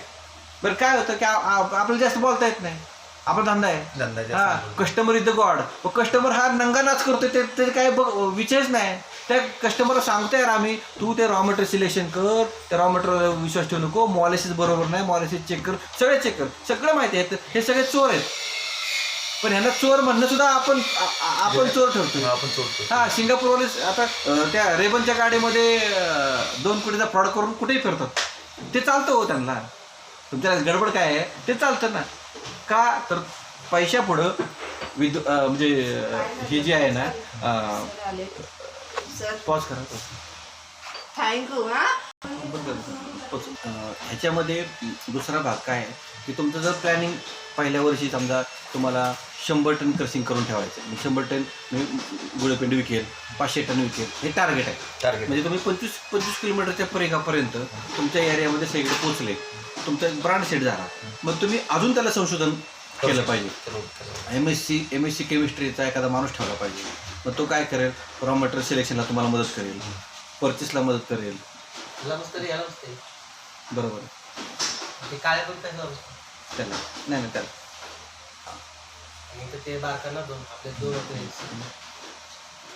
तर ते केलं पाहिजे. म्हणजे इंडस्ट्री एका स्टेजपासून दुसऱ्या स्टेजला डायव्हर्ट व्हायला पाहिजे. आपल्याकडे काय, इंडस्ट्री टाकली की कुठली तरी नॉन टेक्निकल लोक भरायची, ती इंडस्ट्री चालवायची आणि अपग्रेड नाही होत. जसं तुम्हाला सांगितलं की जो माणूस शेतात काम करतोय तो संध्याकाळचा प्लांट चालवतोय. मग तो शेतातला माणूस एवढा दमलेला आहे, मग त्या मिक्सरमध्ये तो काहीतरी घालून ते मिक्सर बंद पाडेल, अशा घटना घडतात. म्हणजे प्रोफेशनली ऑपरेटेड प्लांट नाही. कळलं का? सिलेक्शन करताना MSc केमिस्ट्रीवाल्याचा एखादा माणूस ठेवा ना तुम्ही, विजिटर्स. बाबा आमच्याकडे रॉ मटेरियल आले सर, तेवढं बघा, चेक करून बघा. अशी किती मुलं पडलेत ज्याच्याकडे जॉब नाही चांगला, तर त्यांना जॉब तयार नाही का होणार? हां, बरोबर की नाही? तुम्ही त्याला द्या ना, महिन्याला 1000 रुपये द्या, 2000 रुपये, एका वेळी 1000 रुपये द्या. तुमच्या गावातलाच माणूस तुम्हाला उपयोग पडेल पटकन, बाबा येऊन मटेरियल सिलेक्शन करून देईल. त्या विचारायला नोकरी नाही. BSc MSc वाल्या नोकऱ्या नाहीत, त्यांची घ्या ना मदत तुम्ही. पण पैसेच घालवायचे नाही असं नाही चालणार. मग ते इंडस्ट्री नाही आहे, मग ते कुटीर उद्योग. तर चला तुम्ही घरच्या घरी पुरणपोळ्या बनवते, तुम्हीच खाताय, असा प्रकार येतो. मग ती इंडस्ट्री होणार नाही. तर तुम्ही मोठं टार्गेट नाही अचीव करणार. शेती करणं तर बाहेर मटेरियल लागतं ना. कधी एकच माणूस गोटा पण करतोय, शेती पण करतोय, हे पण करतोय. ते तू MD आहे, तू कोण आहे, काय काहीतरी पाहिजे त्याला, लिमिटेशन पाहिजे ना. पैसे न घालवणे ही प्रवृत्ती आहे आणि ती अतिशय घातक आहे व्यवसायासाठी. पैसे पेरलेच पाहिजे, पैसे इन्व्हेस्ट केले पाहिजेत, पैसे खर्च केले पाहिजे. हो, भलं तुमचं कर्ज होईल थोडं सुरुवातीला, पण तुमची कंपनी एका स्टँडर्ड लेवलपर्यंत जायला पाहिजे ना साहेब. बरोबर आहे की नाही? तुमचं ते प्रोडक्ट स्टँडर्ड लेवलपर्यंत जाईल. मग तयार झालेल्या बॅचमधून तुम्ही असं 2 किलो 4 किलो काढून ठेवलं पाहिजे. अशा तुमच्या 6 महिन्याचे बॅचेस तुम्ही चेक केल्या पाहिजे. समजा की जानेवारीच्या पहिल्या आठवड्यात ही तयार केली आहे, 6 महिन्यानंतर ती खराब झाली, मग ती काढून टाका. त्याचे एक रेकॉर्ड लिहा. Record maintaining, auditing, properly maintenance केला मशिनरीचा, त्याच्या मेंटेनन्सचा रेकॉर्ड हे कोण ठेवायचं? म्हणजे पैसे देणारे एवढे मोठे असतात की ते हे काय मान्य करायला तयार नाही ह्या गोष्टी. आम्हाला सगळं कळतं असं नाही चालत, आम्हाला पण नाही कळत बऱ्याच गोष्टी, आम्ही पण अजून त्या प्रक्रियेमध्ये चालत आहोत ना. कोणी परफेक्ट होत नाही. विद्यार्थी जशा मरेपर्यंत आहे, म्हणजे मरायचं कसे मेल्याशिवाय त्या विद्यार्थ्याला त्या माणसाला कळत नाही. ती विद्यार्थी तसेच झाली ना. ते श्राद्ध झालं काय तर त्यालाच माहिती वर काय झालं, तो सांगाय मागे देत नाही ना. मग आपण तोपर्यंत विद्यार्थीच आहोत ना, आपल्याला माहीत नाही ती गोष्ट. म्हणजे मानवाचा जसा एक प्रवास आहे तसे कारखानदारीचा एक प्रवास आहे. आम्हाला पण बऱ्याच गोष्टी माहिती आहे, त्यात आपण माहीत होतं त्याप्रमाणे आपण इम्प्लिमेंट करायला पाहिजे, बरोबर की नाही. नंतर काय की दुसऱ्या वर्षी तिसऱ्या वर्षी अपग्रेड व्हायला पाहिजे, चौथ्या वर्षी अपग्रेड व्हायला पाहिजे, सर्टिफिकेशन करायला पाहिजे, ISO सर्टिफिकेशन करायला पाहिजे, रेग्युलरली ऑडिट करायला पाहिजे. ऑडिट म्हणजे आता एक एक्सपर्ट माणूस बोलवला पाहिजे इंडस्ट्री. जेव्हा आम्ही इंडस्ट्री चालवतो परफेक्ट चालवते का, ह्याच्यामध्ये काही चुका आहेत का हे बघितलं पाहिजे ना. पण ह्याच्याकडे कोणाचंही लक्ष नसतं.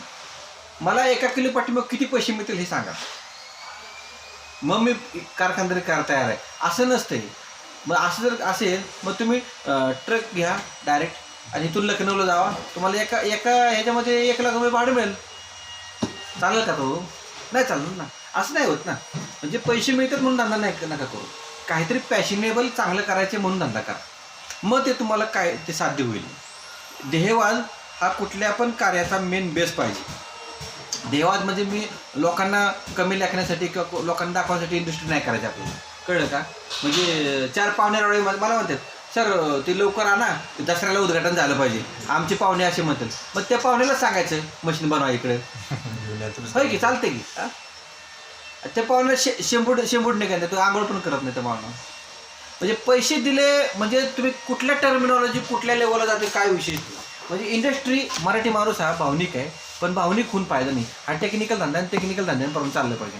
आणि मला काय म्हणायचं, कुठल्या पण लुंग्या सुंग्याच्या ह्याच्यावर सल्ल्यावरती नाही काम केलं पाहिजे. त्याला काहीतरी विचारा ना यार, विचारा ना. म्हणजे रॉ मटेरियल्स आपल्याला सांगतो की सर तुम्ही ही करा काय ह्याचं रेशनिंगचा गहू आणून त्यात मिक्सिंग करा रेशनचं, ठीक आहे ना करा. पण तो त्यात भुंगा लागला आहे का सोंडी किडा लागला हे बघितलं पाहिजे की त्याला त्याच्यात व्हिटॅमिन किती आहे, त्यात चेक केलं पाहिजे. चेक केलं पाहिजे. त्याच्यात भुकटा किती आहे, ते दाणे पोकळ किती मध्ये, ते भरवी किती आहे. आवले गडबड. आणि ही गडबड सगळी जी मोठी झालेली आहे ना हे इंडस्ट्रीमध्ये, त्याच्यामुळं सगळ्या आता जेवढे ते चायना मेड मशिनरीवाल्यांचे मशिनरी घेऊन आहे ना ते सगळे प्लांट बंद पडत. त्यांना माहीत नाही की पुढं एवढं काम आहे, त्याला एवढं काम आहे हे त्यांना माहितीच नाही. 25 किलोमीटर सर्वे सांगितलं ना तर त्यातलं 10 किलोमीटर सर्वे पण कंप्लीट नसतो. नाही होत, करतच नाहीत लोक. कारण काम करायला एवढं सोपी गोष्ट नाही. इंडस्ट्री उभा करण्यासाठी 18 घंटे कामच करावं लागतं त्या माणसाला. हां, त्याला म्हणलं ना की बाबा इथं सातारच्या शिवाजी कॉलेजमध्ये एखादा विद्यार्थी आहे आणि त्या विद्यार्थ्याला तुम्ही हे करा, काय करा, त्यात तुम्ही तुमच्या प्लांटवरती कामाला ठेवा, कामांशी कामाला त्याला 10,000 5,000 पगार द्या. नाही पगार द्यायची इच्छाच नाही, फुकाट सगळं व्हायला पाहिजे. मग इकडं मग त्यांच्या दारूला पैसे येतात, त्याला पैसे येतात. हां, ते चालतं सगळं. म्हणजे ह्या गोष्टी ही घातक गोष्ट आहे उद्योजकांसाठी. फॉर्म्युलेटरला पैसे दिले पाहिजेत, मशीनवाला पैसे दिले पाहिजेत, मेंटेनन्सला पैसे दिले पाहिजेत, ऑइल बदली करायला पैसे दिले पाहिजेत, विजिट चार्जेस दिले पाहिजेत, सगळं. तर तुम्ही इंडस्ट्रियलिस्ट ना, तर तुम्ही इंडस्ट्रियलिस्ट. मग ते आपण टपरी चालवल्यासारखं नाही चालणार ते, बरोबर आहे की बरोबर. हां, सगळ्याच फुकाटाची अपेक्षा कशी करायला पाहिजे. मग काय होतं, मग तुमच्यावर कोणी काम करत नाही, कोणाला इच्छाच नसते काम करायला, कारण तुम्ही पैसे देत नाही लोकांना. असा प्रकार आहे. आणि ह्यात एक दुसरंच काहीतरी तयार होतं, मग ती इंडस्ट्री फार काय चालत नाही, बंद पडते, असा विषय. त्याच्यामध्ये भरपूर सरकारी योजना आहेत, सबसिडीज आहेत, भरपूर सबसिडी मिळवण्याचे खूप सोपे मार्ग आता झाले आहेत. सरकारची धोरणं खूप चांगली आहेत, इंडस्ट्री वाढावी असेल इच्छा आहे आणि खूप स्कोप आहे ह्या विषयाला. स्कोप भयानक आहे, भयानक स्कोप मिळेल. हां बोला सर.